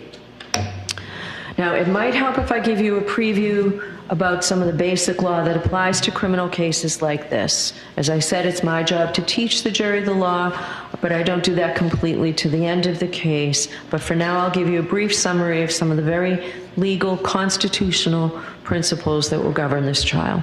First, and most basically, the defendant starts this trial presumed to be innocent. The fact that she was arrested or that she was indicted is not proof of anything. An indictment is simply a piece of paper. It just makes an accusation. An indictment is a formal manner of accusing a person of a crime and bringing that person to court to stand trial in the superior court. But it is only the jury, in other words, you folks, who can decide whether the prosecution has proved its case beyond a reasonable doubt. If the Commonwealth fails to do that, then the presumption of innocence requires you to find the defendant not guilty. The law does not require a defendant to prove her innocence, to produce any evidence whatsoever, or to do anything other than attend the trial. This presumption of innocence remains with the defendant until you, the jury, make your determination after listening and considering all the evidence. In a related important principle of law, the defendant has an absolute right not to testify, since the entire burden of proof in this case is on the Commonwealth to prove that she is guilty. Under our system of law, a defendant has a perfect right to say to the government, "You accuse me, now you prove it, and prove it beyond a reasonable doubt and to a moral certainty. I do not have to say a word." A defendant's decision whether or not to testify has nothing to do with the question of whether he or she is guilty or not guilty. The jury must not consider it in any way or even discuss it in their deliberations. Jurors in a criminal case must decide whether the Commonwealth has proved its case against the defendant beyond a reasonable doubt based solely on the testimony of the witnesses and the exhibits. That brings me to the requirement of proof beyond a reasonable doubt. What is proof beyond a reasonable doubt? The term is often used and probably pretty well understood, though it is not easily defined. Proof beyond a reasonable doubt does not mean proof beyond all possible doubt, for everything in the lives of human beings is open to some possible or imaginary doubt. A charge is proved beyond a reasonable doubt if, after you have compared and considered all of the evidence, you have in your minds an abiding conviction to a moral certainty that the charge is true. When we refer to moral certainty, we mean the highest degree of certainty possible in matters relating to human affairs, based solely on the evidence that has been put before you in a case. I have told you that every person is presumed to be innocent unless and until he or she is proved guilty, and that the burden of proof is in the Commonwealth. If you evaluate all the evidence and you still have a reasonable doubt remaining, the defendant is entitled to the benefit of that doubt and must be acquitted. It is not enough for the Commonwealth to establish a probability, even a strong probability, that the defendant is more likely to be guilty than not guilty. That is not enough. Instead, the evidence must convince you of the defendant's guilt to a reasonable and moral certainty, a certainty that convinces your understanding and satisfies your reason and judgment as jurors who are sworn to act conscientiously on the evidence. This is what we mean by proof beyond a reasonable doubt. Our system of justice depends on judges like me and jurors like you being able and willing to make careful and fair decisions. All people deserve a fair and equal treatment in our system of justice, regardless of their race, national origin, religion, age, ability, gender, sexual orientation, education, income level, or any other personal characteristic. You have agreed to be fair, and I'm sure that you want to be fair, but that is not always easy. One difficulty comes from our own built-in expectations and assumptions. They exist even if we're not aware of them and even if we believe we do not have them. Some of you may have heard this called implicit bias, and that is what I'm talking about. Let me mute her for just a second. Of course, we judges have the same problem as everyone else. Well, while she's giving these instructions to the jury, let me just say, Lori Vallow, if you want to follow that case, the squeegee of justice is here. He's from Trial TV Live. They're following the Lori Vallow case, which is going to be picking up here a little later. I don't know when it starts today, but probably within the next 45 minutes. So there's a great place to watch at Trial TV Live for that one. Thank you very much. Appreciate you being here, by the way. Your fellow jurors deliberate. Remember that when you deliberate, you will have all the evidence and all the time you need to make a careful decision, so there truly is no need to start making your mind up before then. Third, you should listen closely to all the witnesses. That is the best way to ensure that you decide this case based on the evidence and the law instead of upon any unsupported assumptions. Fourth, as you listen to testimony about the people involved in this case, consider them as individuals rather than as members of a particular group. Finally, I might ask myself, would I view the evidence differently if the people were from different groups, such as different racial, ethnic, or gender identity groups? At the end of this case, I will remind you of these strategies and ask you to focus on the evidence instead of on any unsupported assumptions you may have. All we ask is that you, individually and as a group, do your best to resolve this case based upon the evidence and the law, without sympathy, bias, or prejudice, to the best of your ability as human beings. Now, I know that some of this may be confusing. Perhaps all of it is confusing at this early stage of the case. You'll certainly be in a better position to understand this at the end of the case when you've heard the evidence and I can explain the law in detail. So don't be worried if you didn't catch everything that I've said. Why am I telling you these things now? Because we need to know if you're able to follow the law in this case. You don't necessarily have to agree with the law, but all the jurors will have to apply the law as I describe it. So, for jury selection, it is important to know if any of you might have some doubts whether you can accept and follow these legal principles. So you can take your white cards out now if you don't already have them. So I'm going to ask you several questions, and if your answer is yes to any of those questions, please raise your hand. But before we begin, I understand that sometimes we don't fill out the confidential juror questionnaire forms that were sent to you completely. Sometimes we're in a hurry to get them in, or sometimes you might think that your situation doesn't apply to the question that's been asked.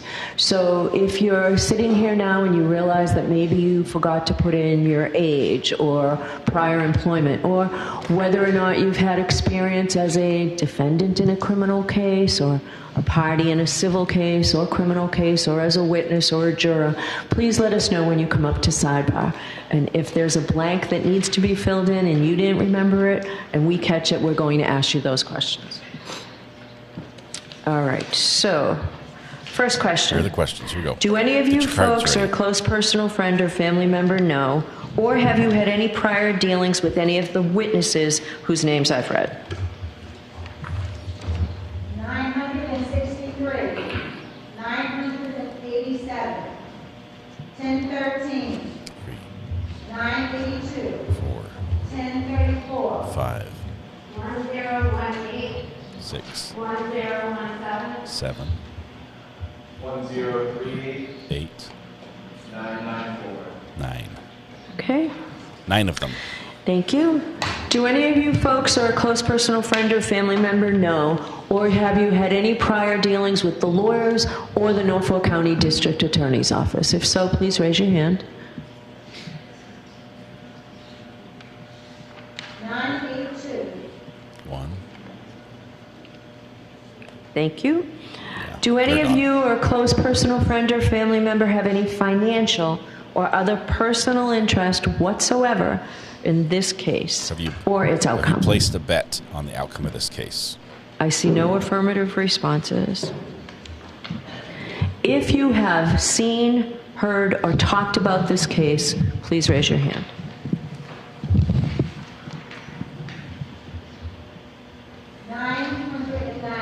One. 1035, 2. 1011, 3. 978, 4. 976, 5. 987, 6. 964, 7. 984, 8.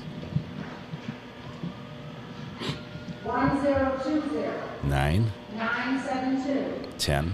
1034, 11. 1013, 12. 971, 13. 963, 14. 1032, 15. 982, 16. 1036, 17. 993, 18. 979, 19. 1009, 19, 20, 21, 22, 23, 24, 25, 26, 27, 28, 29, 30, 973 31, 1017 32, 1039 33, 1022 34, 1002 35, 1018 36, 965 37, 1027 38, 1021 39, 1015 40, 992 41, 1031 42, 970 43, 998 44, 986 45, 994 46, 1037 47, 1038 48. Okay, thank you very much. 48 out of how many? 55? Please raise your hand if you have expressed or formed any opinion with respect to this case. I'm holding up my Black Magic Design sticker. 1035, 1011, 978, 967, 987, 964, 972, 10, 20, 993, 976, 10, 30, 36, 979, 1005, 988, 983, 968, 960, 1028 1027 These are people that have an opinion. 1015 992 1031 What's that big safe there for? 970 Is it a refrigerator? 998 It's got Red Bulls in it or something? Right. Thank you. Okay, not as many. Still right around probably 15 or 20. Are any of you folks aware of any bias or prejudice that you may have in regard to this case or in favor of or against either of the parties? If so, please raise your hand. 1032, 987, 978, 993. Thank you. Only 4 there. Do any of you folks have any difficulty hearing or any problem with understanding the English language, any physical or mental condition, or any religious or philosophical belief that would make it difficult for you to hear the evidence in this case, to understand the evidence, to concentrate during the trial, or to deliberate for the purpose of reaching a verdict? If so, please raise your hand. If you have any if you're not able to hear me, please raise your hand. I think I that's see what the no question affirmative responses. I'm sorry, there's one off to the right. Oh, it's 2. 1032, 966. Okay, thank you. was. These people want off.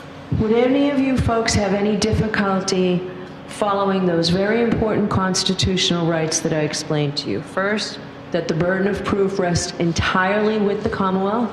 Second, that burden of proof is proof beyond a reasonable doubt and to a moral certainty. And third, that the defendant has absolutely no burden. She can just sit in that chair and not ask a single question, not produce a single witness, and not testify on her own behalf. Anyone have any difficulty with those 3 very important constitutional If you raise your hand here, you do not want to be a juror. 983.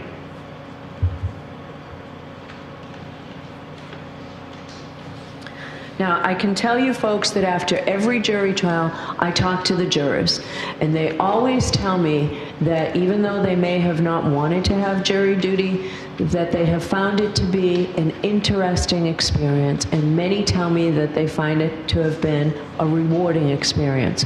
But I do understand that for some of you jurors, given the schedule that we have, serving on this jury may be a substantial hardship. And let me tell you what I mean by substantial hardship. Every civic duty that we have requires us to be inconvenienced in some way. This is much more than inconvenience. It means that there's something personal to you that means that you will be excused, but the person sitting next to you will have to take your place. I generally think of it in terms of you have surgery or vacation plans scheduled, airline tickets scheduled for the time that we will be in jury trial here. If you think you have a substantial hardship, please raise your hand. 93. 990, 1035, 1011, 978, 967, 964, 972, 1020, 993, 1032, 991, 1005, 1010, 1012, 968, 1008, 960, 973, 988, 1022, 1018, 965, 1027, 1015, 992, 1031, 970, Whoa. 1038. 28? Okay. 28 of you. Thank you very much. Have scheduled So I'm going to vacation or leave the bench surgery? in a minute or so to give you a chance to fill out the juror questionnaires. I'd ask that you not talk to anybody about the questionnaires, either about what your questions might be or comments or any concerns that you have about jury duty, either generally or in particularly this case, and please don't share your answers. So if you have any questions or concerns, you'll be able to talk to me about that when you come up to sidebar. All right, thank you very much. All right, good boy, please. Booking a quick $99 getaway on Southwest and not taking it is enough to get you out of jury service, apparently.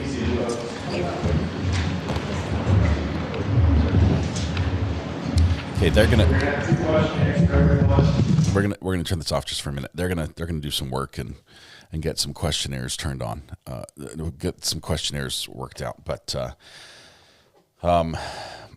that is just a little insight. I know there's some stuff that they need to cover before the trial starts. It looks like they're just going to take care of the jury service first, but they have an uphill. I've never seen jury service, assuming there are 55 jurors in there. I've never seen a pool of potential jurors have so many people who have heard about the case before, so many people who have a preformed opinion, so many people who have what they believe is a hardship that would prevent them from serving on the jury. Now, granted, you see a higher percentage of those the longer the trial is, and saying you've got an 8-week trial is a quick way to raise that number up. But that's a lot. That's a lot of people who will not be able to serve. Eeyore, as far as the schedule goes, it's still up in the air. You can't start without a jury, right? But at the same time, as soon as the jury is seated, they want to start. So they were hoping to fix up the last 2 spots, get those seats filled today, and then we could start with arguments, opening statements tomorrow. And that would be amazing. If not, then opening statements gets moved out to Wednesday. Let's get some volunteers from out of state. If only a jury of your peers has to be local in the same county, unless there's some exceptions there. Has been in the news every day for 3 years. It's, how could you miss it? You must be living under a rock. And honestly, I think at the end of the day, they're going to get people on the jury who have heard about it before, but are just able to say, I'm willing to set aside my preconceived notions and opinions and anything I've heard and try the case based solely on what I hear within the walls of this courtroom during the duration of this trial. So they have 16 already. They want 18.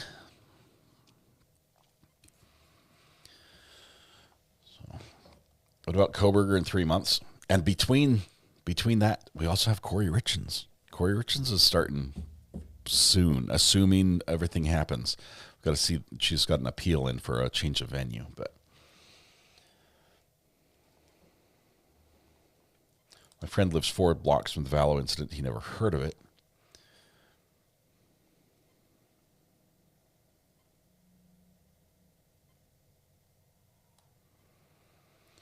Yeah, I will. Let me share you my opinion on this trial.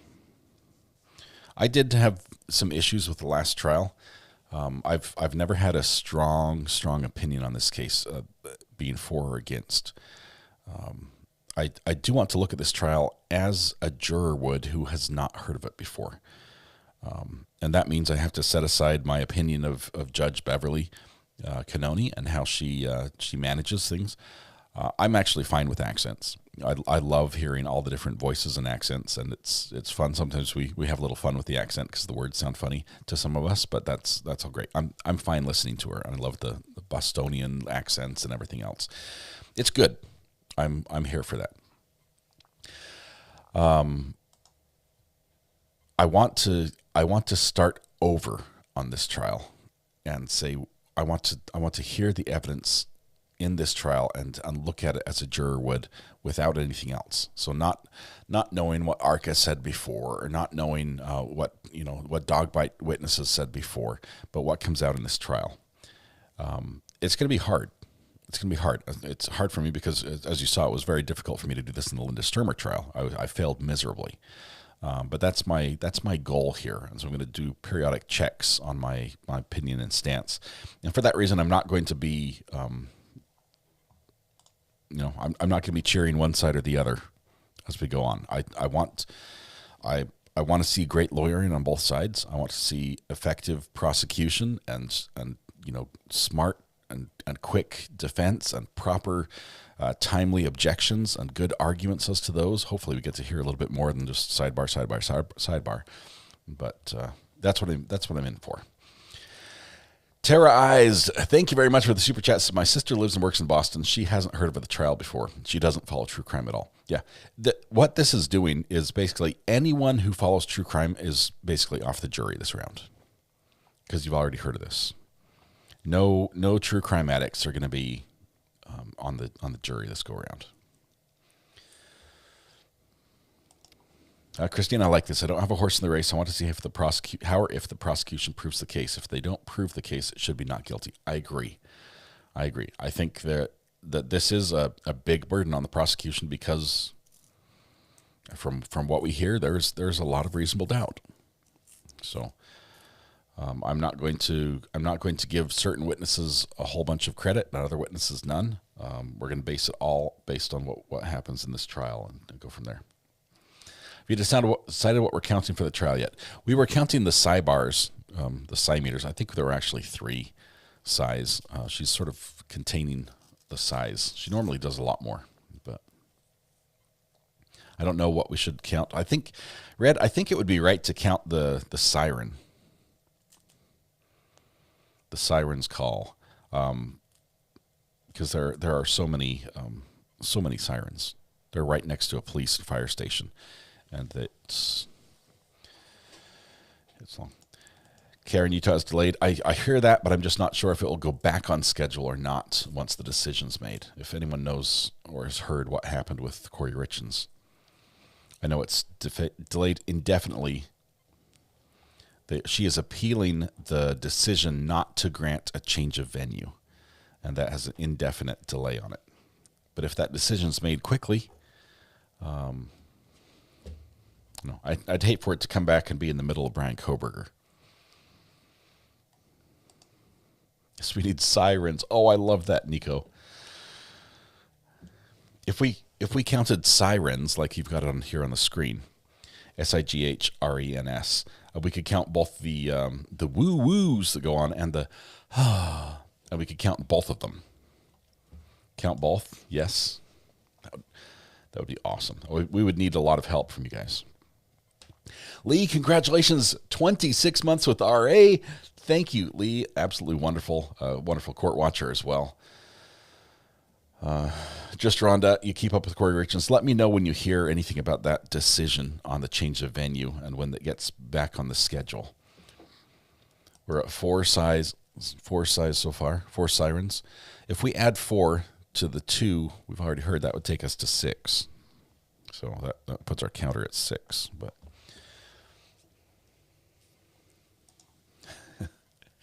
the only problem I have with counting I'll allow it is it's just one person. Multiplier of a sigh and a siren happen within a second of each other. Oh, spell it sirens on the counter. Yes, Red, we will do that. Don't let me make that now. Let me.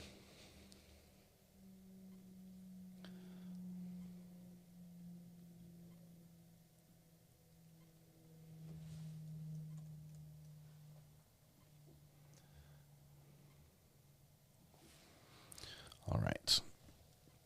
I'm going to update it live so you can see it happen. This is going to be our Karen Reed trial counter. We will watch for sirens. Boom, like that. And currently we're at 6. Let's see, box 4.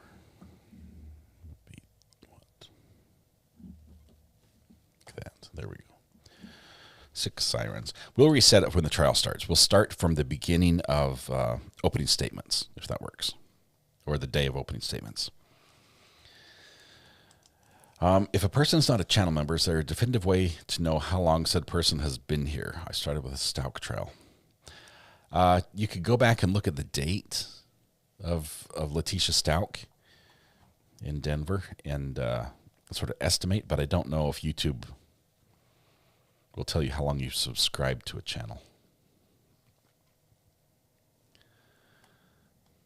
Someone new walking into the stream will be scratching their head. Yeah, we'll explain. We'll explain. It's all the size and the sirens.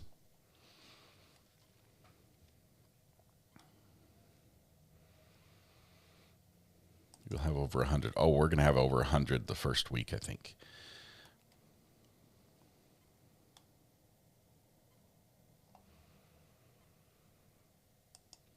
It was Colorado Springs. Thank you, Candace, for the correction on that one. Not Denver.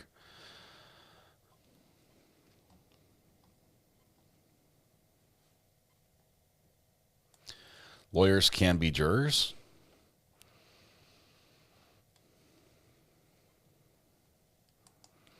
Imagine a sigh, a siren, and an objection occurring all at once, and a sidebar. We're not adding sidebars in there. That's not going to count. Because then it just gets too confusing. But that would be the trifecta. All right, we are done. I don't think I'm going to watch the rest of I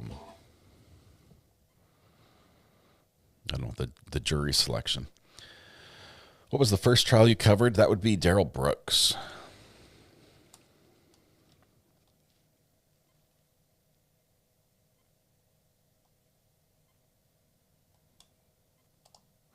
Why not just pick a trial, and if you join during or before that trial, you're considered OG? Just an idea. Because I think that everyone can be an OG from how long they stay. There's a point where you just understand the channel and you know what we've done, and you get all the inside jokes and the references and the bug videos and everything else. There's a point where all that's like, yeah, I was there for it when it happened, or I understand. And so I think that at 20 months, you've got all that. So you can become an OG. Let's see. Mr. Pancake, you were here from the Maya trial. That was great. Here from Murdaugh.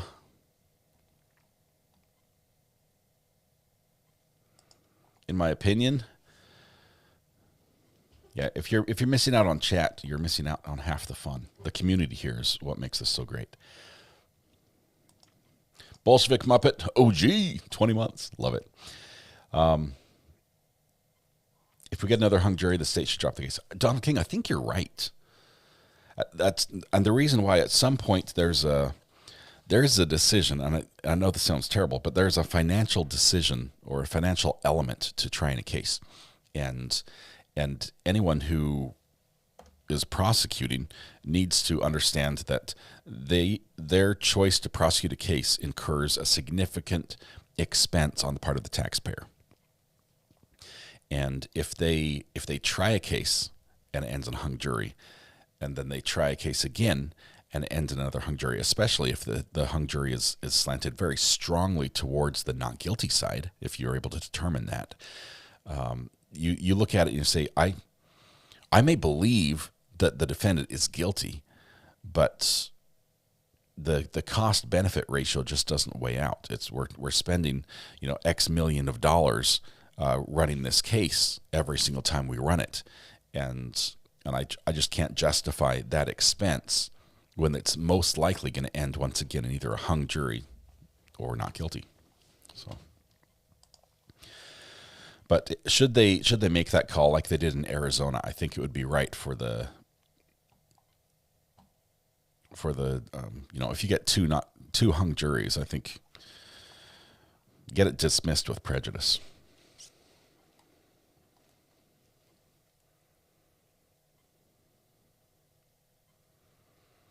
Let's see. Okay, we've got some calendars coming in. PJ Wolf, 19 months. 19 months. Thank you very much, PJ. Red for 27. Red Pen. Been here since you had 200 watchers daily since Aaron Dean. I told Hubs, I found my home. Red, thank you very much. You are wonderful. Not just on spelling correction and on pronunciation, but I appreciate what you bring to the channel. It's been amazing. Many people come just for you. Kaylee says, here during Darryl Brooks, started chatting during Maya. All 7 membership months I've had are the generosity of chat. Oh yeah, RA, have you gone to the post office box? I did, Kaylee. I did. I got a couple things that did not have a note in it, so I don't know who it was from. And I have a terrible memory. I'm trying to remember what they are.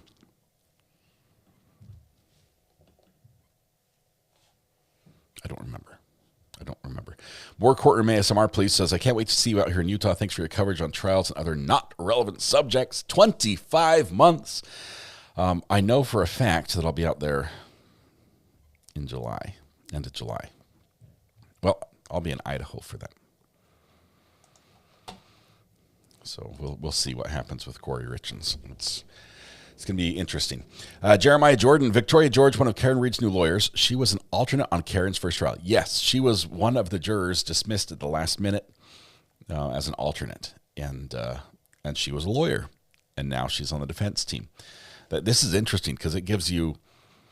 I mean, she knows what the jury's gone through, because especially in this courtroom, because she just went through a trial in this courtroom. So she might be a great one to read and understand what the jury's doing and thinking. Jeremiah Jordan, thank you for that. Congratulations on 3 months. Cinixy 1212, welcome to the gallery. Love the profile picture. Thank you very much. Leadley, the Rabbit Hole Explorer, says, I'm usually lurking, watching while I work, so I don't get to chat much, but I love this channel and the chat. Congratulations on 15 months. Wouldn't be the same without you here. Thank you. Thank you very much, Leadley. All right, we're going to have to do a little bit of court hopping. Let's see. I've got a couple questions in here that I missed. More Courtroom ASMR's John Davenport. All right. Thank you. I was wondering who you'd change your name. Oh, I should have looked at your profile picture. Spicy Maple Bourbon Pickles. That's the giveaway. When did RA start YouTubing? It's coming up on 3 years. In a couple months, it'll be 3 years. So I think we're just past the 18-month, or not 18, that's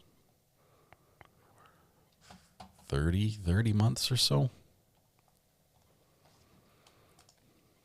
I started, and when I started, I went full-time from day one. The duct tape Amazon bag was from us, had a coloring page from Esme. Yes. Kaylee. I got it right here. The green goes invisible. It shows the courthouse behind me. But thank you very much for the picture. Esme, 4 years old, colored, I think, looks like a lion and tiger. Beautiful little picture there.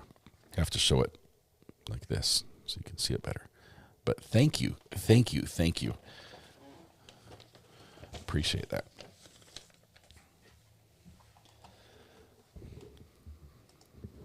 Esme, it's great coloring, by the way. That is really good. Trina, member for 17 months, says, I'm behind, but I thought Corey was delayed with no date in sight. She is, but my concern with Corey Richens is that the Supreme Court could resolve the issue, the appeal, and do it in time for it to still fall on the same date. Does that make sense? So I'm not sure. Could be a last-minute decision. Oh, wait, she's back on. I don't know when I joined, but everyone would comment on your voice or who you looks like. My apologies to anyone I might look like. Martha Ivy, member for 16 months, says, so happy to be here. Thank you, Scott and Mrs. Ray, for the wonderful coverage of all these trials. You rock. Hang on just one second.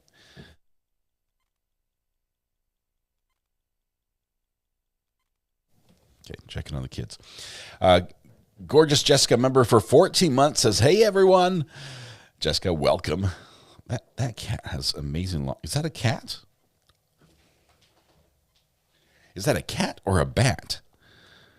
It looks like a cat because a bat would be hanging upside down. But Ellie Veldman, member for 24 months. You did it. You hit the 2-year mark. Thank you very much. Margaret Rafferty from Scotland. Welcome. Good to have you here. And the gavel. Yes. Yes. No. I got a yes, no gavel. The green is going to disappear, unfortunately, because it turns into courtroom.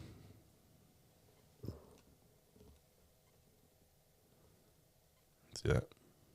Becomes invisible. All right. That's my hope regarding Corey Richens' trial date. Let's see. What number trial was Gannon for you? Oh, man. I don't remember. I'd have to go back and look. Hollywood says, my hubs just got picked for jury duty. Cat in a hat with a bat. Myron found us by luck. That's wonderful. Started watching during Daryl Brooks, says Debbie, the creative bee. Christy, that's all we're showing of today's jury selection. We thought there would be a portion of the hearing, but it's not looking likely. It's not looking likely. They've got,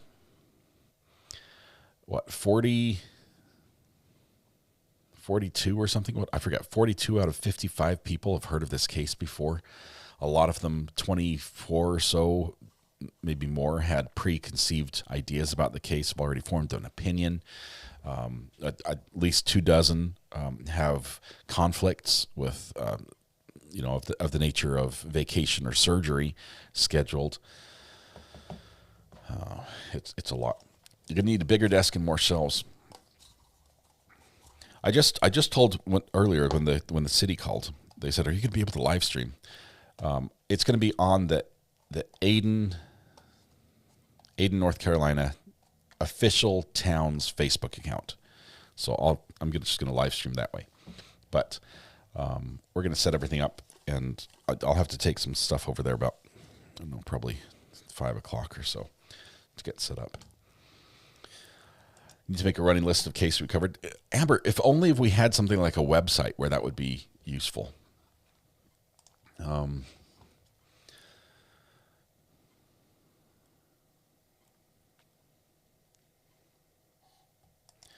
number of candidates that have heard of the case has consistently been 80% plus. Bolshevik Muppet. That's a ton. That is a ton. That's a high-profile case.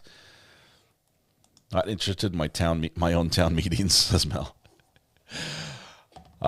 This town meeting, I think, it's a planning meeting or zoning.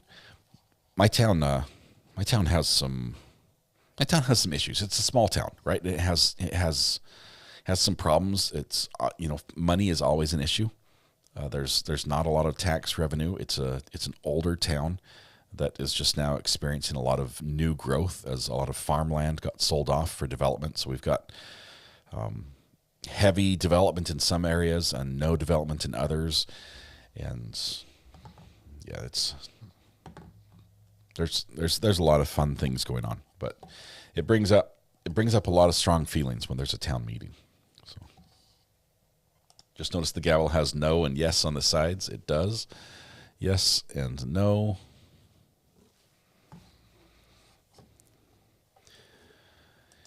If I only had a boss who would promote the website I worked so hard on, says Amber.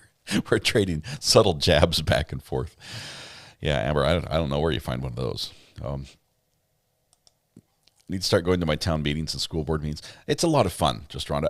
I will tell you that once you start going, you end up getting roped into committees and things like that. But Stonehouse asked a good question. I'd like to know also, what has been your favorite case or trial you've followed so far? Stonehouse and the other Drools. It's tough to say a favorite. There have been so many things that have been quite memorable for me in following trials. For instance, in Zachariah Anderson, the judge played our live stream during court, live, and everybody heard it. That was quite memorable. I would not say that was my favorite moment. I was mortified. I was initially, for like a split second, I don't know how I came to this conclusion. I was worried that I had done something wrong, and that it would cause a problem in the trial. So that was, once I got past that point and realized that I did nothing wrong, nor is it my fault if something wrong was done. It's sort of funny, and it's interesting now. Let's see, we've had a couple ones where we've been mentioned, like the burn pile murder trial.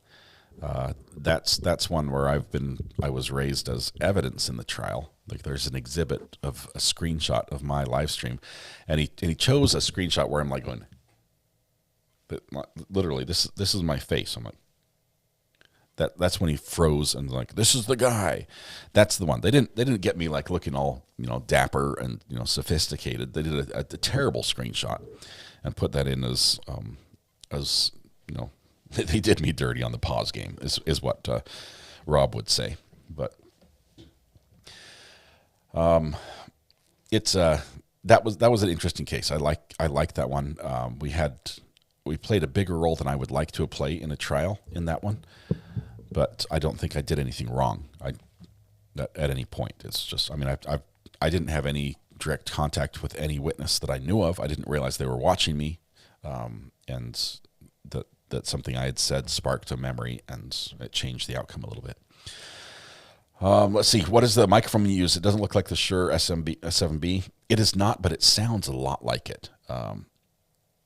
Adria, this is the Rode RODE pod mic, and if you want one, they're $99 if you have XLR plugs, which looks like this.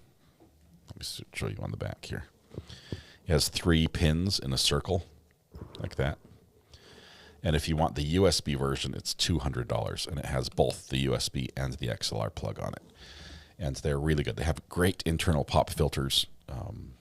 They're a dynamic mic, so when I get it away from my mouth, you lose volume really quickly, so you can't hear very well. There's a sweet spot that's like right on top of the microphone, which is comfortable for me.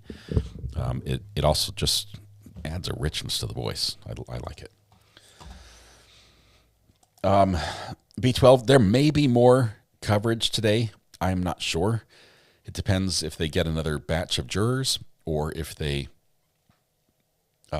seat a jury and then try to knock out some of the hearing or the decisions that need to be made. But I won't know until that happens. There'll be Shure dealers. I've bought some really nice wireless mics from Shure, and they're fantastic. I think I've got a rack mount dual handheld wireless mic system from them that I love. I'll be using that tonight at the town offices.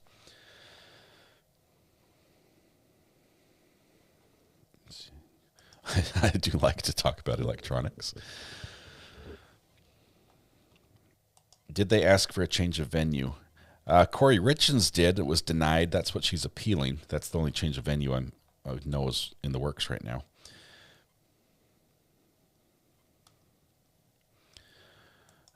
Rebecca said I had to recount when they were calling out the juror numbers. You're counting mosquitoes while we're counting jurors, so that's tough. They probably won't come back today. This is most likely.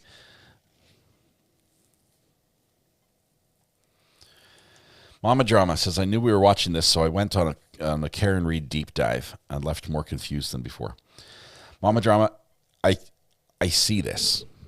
The problem is, even if you use like AI to try to summarize, what's going on, give me the lowdown, there is so much information out there from outside sources, outside of court, news accounts, which may or may not, be edited or, tailored to tell one story or another, court records and commentators, that AI, I think, is often making mistakes and might emphasize the wrong facts or miss other facts that I think are pertinent in this case. For that reason, I think it's important to look at this case as a brand new case, to let go of the idea of, whether you thought it was right or wrong that the previous jury, was hung or had reached a conclusion of not guilty. We have to set that aside and look at it as if this is brand new. I haven't heard anything about the case. I don't know who Karen Reed is. I don't know who John O'Keefe is. I need you to tell me the story from scratch. And to do this, for me, what I'm committed to do is keep some really careful notes of this trial, of what's coming in this trial, of what's been said in this trial, and what's important. And I think I'll have a good idea about what's important because I have an idea of what was said previously. So I'm going to try to do that and try to look at this new Karen Reed trial, this retrial, from that perspective, and see if it becomes more clear or if the decision becomes easier for the jurors, either to find guilt or to say there's reasonable doubt here, or the state has not proved the case. Let's see. I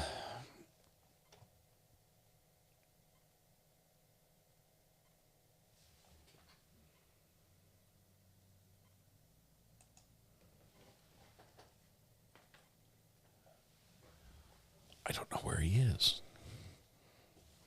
I don't know where my Recovery Addict guy went. I'll have to look for it.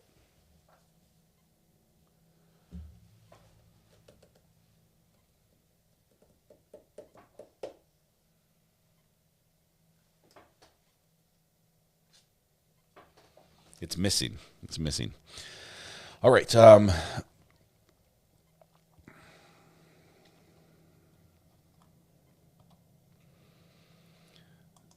Paltrow, keep the dollar. Oh, that was good. That was a good trial.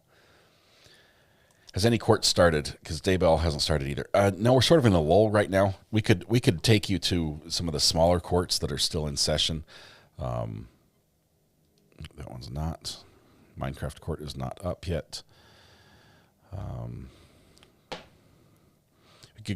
We could do some court hopping. I'll have to change the title here, but we could take you down to Texas with Judge Boyd. We haven't been there in quite a while.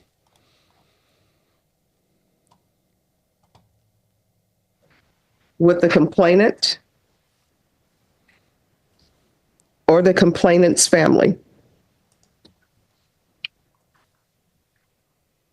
And each of the cause numbers, did you review the document entitled Trial Court Certification of Defendant's Rights to Appeal with your attorney? Did you understand it and sign it? And I'm sorry, counsel, in each case to deal with his trauma, I recommend the therapeutic community. They may not accept him due to the nature of the charge, but he's going to request it as well. All right, did you review the document entitled Trial Court Certification of Defendant's Rights to Appeal with your attorney? Did you understand it and sign it? All right, because these are plea bargain agreements, because I followed your plea bargain agreement, and because you waived your right to appeal, you do not have the court's permission to appeal. Because these are felony convictions, you're not allowed to own or possess any weapons or ammunition. If you have a question over what a weapon or ammunition is, you'll need to speak to an attorney. Do you understand? Yes. All right, and I want to tell you, one of the reasons why I followed your plea bargain agreement was because of your past trauma. But your past trauma does not excuse you. You understand? All right, good luck to you. What's going to end up happening? My understanding, there's victim impact statement. I always tell people, internalize what people are saying. Sometimes people are angry.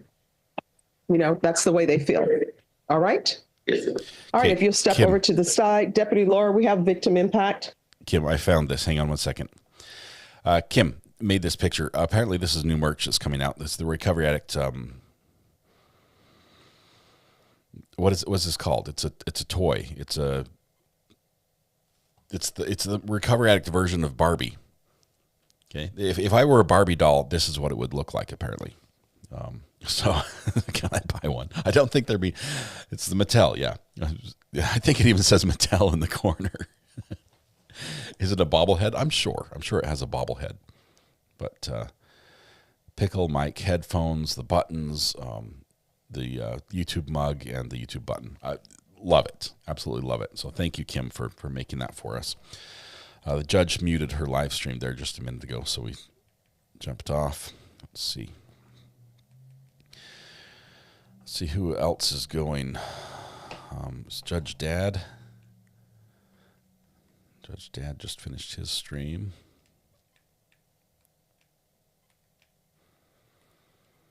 He's not back up yet. Interesting Monday morning.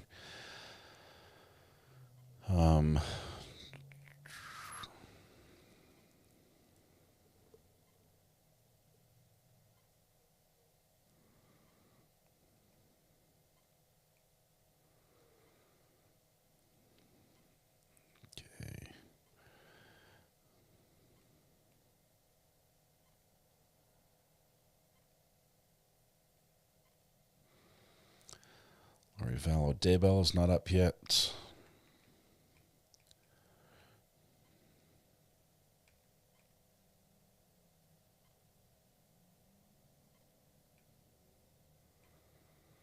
I'm trying to find some courtrooms that have good sound that we can jump in on. Lots of them are on break.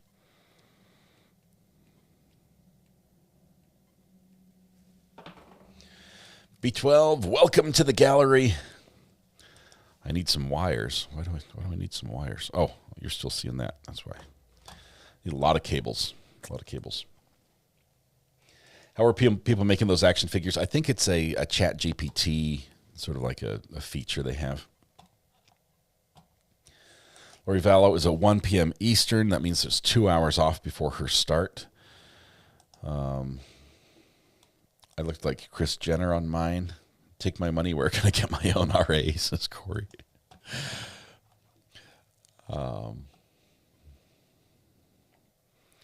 It's done on ChatGPT. Yeah, Lori Vallow, especially with this time change with Arizona not making the shift for daylight savings, becomes a late court. Thomas, my podcast partner, Weather Watch, did one with his name, and it brought back some beautiful long-haired blonde lady as him.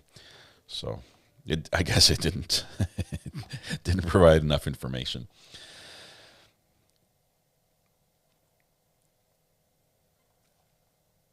Did we finish watching The Sister in Lori Vallow? I don't remember. Then judge delayed. It's 8 a.m. right now in Arizona. It's just after 11 here. No, we didn't. Maybe I can find where we were on Lori Vallow. Just one second.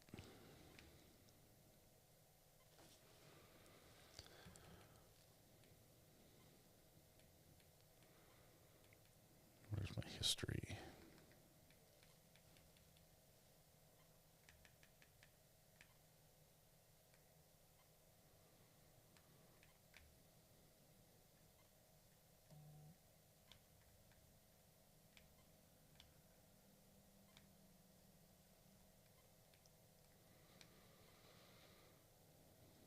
We were on day 3, right? I don't remember where we left off. What happened with Karen Reed? Well, they're trying to seat a jury is what's happening with Karen Reed. And they're at the point where they're bringing juror members up and talking to them. And it's not being live streamed. ChatGPT is the app you want to use to make those action figure images.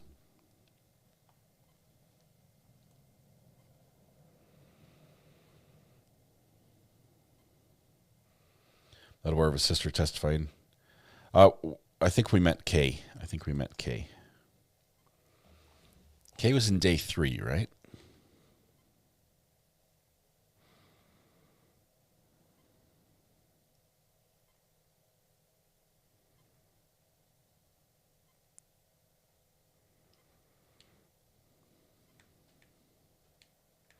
Maybe day 4.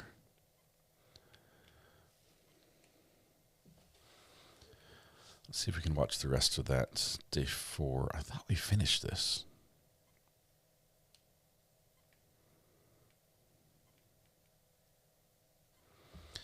Let's jump back and catch the end of this if we missed it. I think this is about where we were. I'll update the title here so I'm not confusing people. Know what he had seen. I didn't know what he knew. I knew he would be, I knew it wasn't good,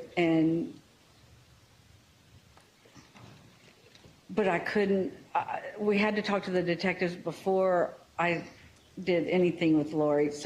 And we had to wait till Sunday to meet with Nate Moffitt. And then when we talked to him is when I told him about the life insurance policy and that Lori, that I didn't know if Charles had ever changed it to me like he said he was going to do. And so I didn't know, but I just knew we had to get JJ because he was not safe with her. Let me stop you there. Yeah, that I'm going to go back to Charles. Where was Charles buried, or what was done with his remains? Well, this was before Lori knew she wasn't getting the money. She had him cremated, and he was mailed. He was FedEx or whatever over to my office, along with his Letterman's jacket from high school and a couple pair of cheap sunglasses and 1 or 2 watches. It was just a few little trinkets. And Charles had a watch collection, and she just sent some crap. So she cremated him and FedExed him to you? Yes. Sent him to your work office? Yes. Now you're saying this is before she learned the life insurance policy was not going to be, she was not going to be the beneficiary. Did you set up like a service for Charles in? Yes, my family and I made arrangements for a memorial service to happen in Lake Charles on August the 3rd, which was, he was killed July 11th. So took us a little bit to put it together, but we did. Did you talk to Lori about having JJ come out for Charles's service? I think the last time I talked to Lori was she told us that she wanted, I asked her, what can we do in Houston? I was trying to be nice because I knew she had something to do with his murder. And I'm not one that can just lie off the cuff. I'm a bad liar. And so when I did talk to her, and it was a long, awkward conversation I had with her, but I was like, what do you want us to do with the stuff at the house in Houston? And But when we got to the house in Houston, and she did, yeah, y'all please go do what you want to do with it. See what Cole wants. You know, y'all split it up. Y'all take it. She gave you permission to go to the house in Houston and take whatever was there? Yes. And when we got there, none of Charles's personal belongings were there. Nothing at all. And that I couldn't figure out why nothing of Charles's or JJ's was there. Or wait, nothing of Charles's was there. Just his business files and the big furniture, you know, sofa, beds, stuff like that. Stonehouse is welcome to the gallery. So you went there, you did that. How did you, and you told us that you did not know for sure if your brother had ever changed the beneficiary from Lori to you. How did you find out if that was done? I think it was the following week. A lady from Banner Life, that's where it's policy, who wrote the policy. A lady called and said that I was the beneficiary. I was the sole beneficiary, and you know, what was our address, and she wanted to verify a few things and to send out the check. Okay. When you got that call, did you ever have Lori confront you about the life insurance policy? Did I ever have Lori what? Yeah, did Lori ever confront you about being the beneficiary for Charles's life insurance policy? Yes. She didn't call and do it. She sent me a text one night, a picture or two of a screenshot. She took a screenshot of the change of beneficiary form with my name on it. And she said something to the effect of 5 kids and his sister gets all the money, or is that why you want JJ? Something to that effect, which it made no sense. I want JJ, period. That was a dumb statement by her. So let me ask you this. So she told you again that she was left with these 5 kids, right? Yeah, 5 kids. She had Colby and Tylee and JJ. And Colby was out of the house, so it was just Tylee and JJ. So she's messaging you this, saying how upset she is because she has 5 kids to take care of. Yeah. And then she tells you that, is this why you wanted JJ to come to Charles's service? No, I had already gotten the okay from her to come get him. I was going to fly here, pick him up, go back to Louisiana, keep him for a week and attend so he could attend the service during that time. And when she found out when she found the change of beneficiary form, she said that she was too busy. They were moving to Hawaii, and it would be too confusing for JJ to come, and he needed to be with her. So after she found out and had confronted you about that change of beneficiary where you are now getting Charles's life insurance policy, she changed her mind and refused to let JJ go to Charles's service, his dad's service.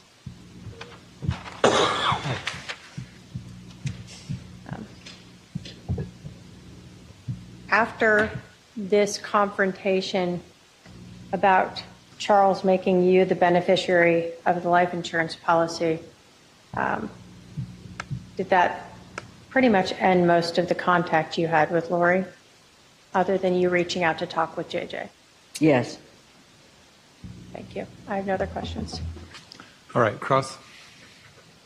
Here comes Lori. Boy. Who said, oh boy?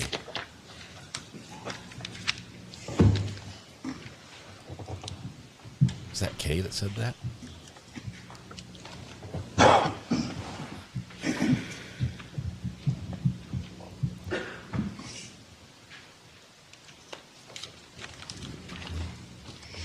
Ms. Lecoq, where were you on July 11th, 2019? At home in Lake Charles, Louisiana.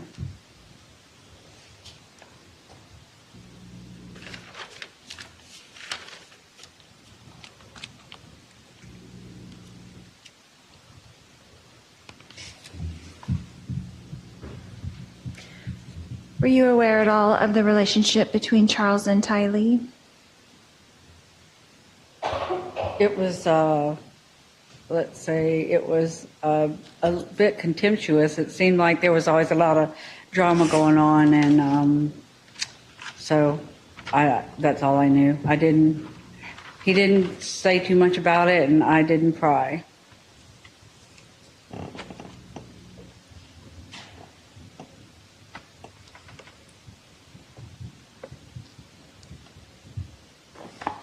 But you knew that there was some kind of contention going on with those two for I can't a hear while. you. I'm sorry. You did know that there was some kind of contention going on with those two for a while. Yes. Okay. And you weren't really aware of the events that happened that morning, were you? The morning of his murder? Of July 11th? No, I wasn't. Okay. Because you didn't tell me.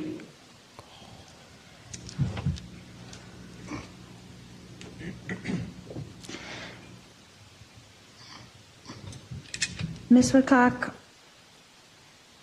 did you see or hear or personally witness me conspire with Alex Cox to kill my husband, Charles Vallow? No, but I saw a ton of evidence that did.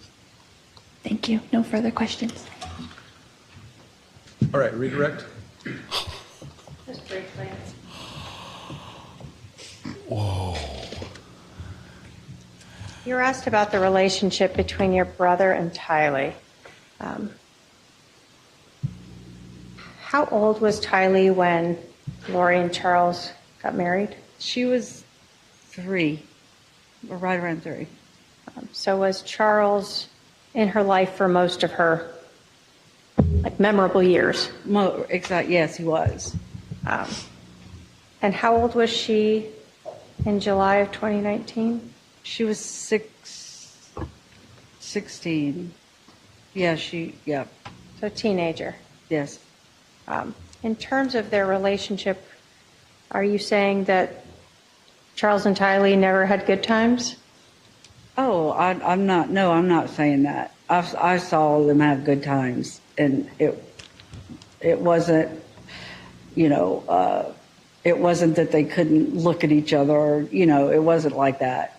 But I mean, yeah, a teenage girl on one is hard anyway. But I do know that there was a lot of issues with her dad and Lori with her ex-husband and custody, and it was a mess. It was a mess. So Tylee had a lot going on in her life. Yes, she did. And you would see her and Charles at times have difficulty getting along.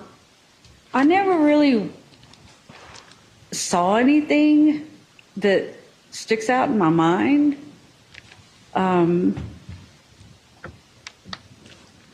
But I just know he'd tell me how it was just difficult. And as a step parent, it can be very difficult. I can attest to that.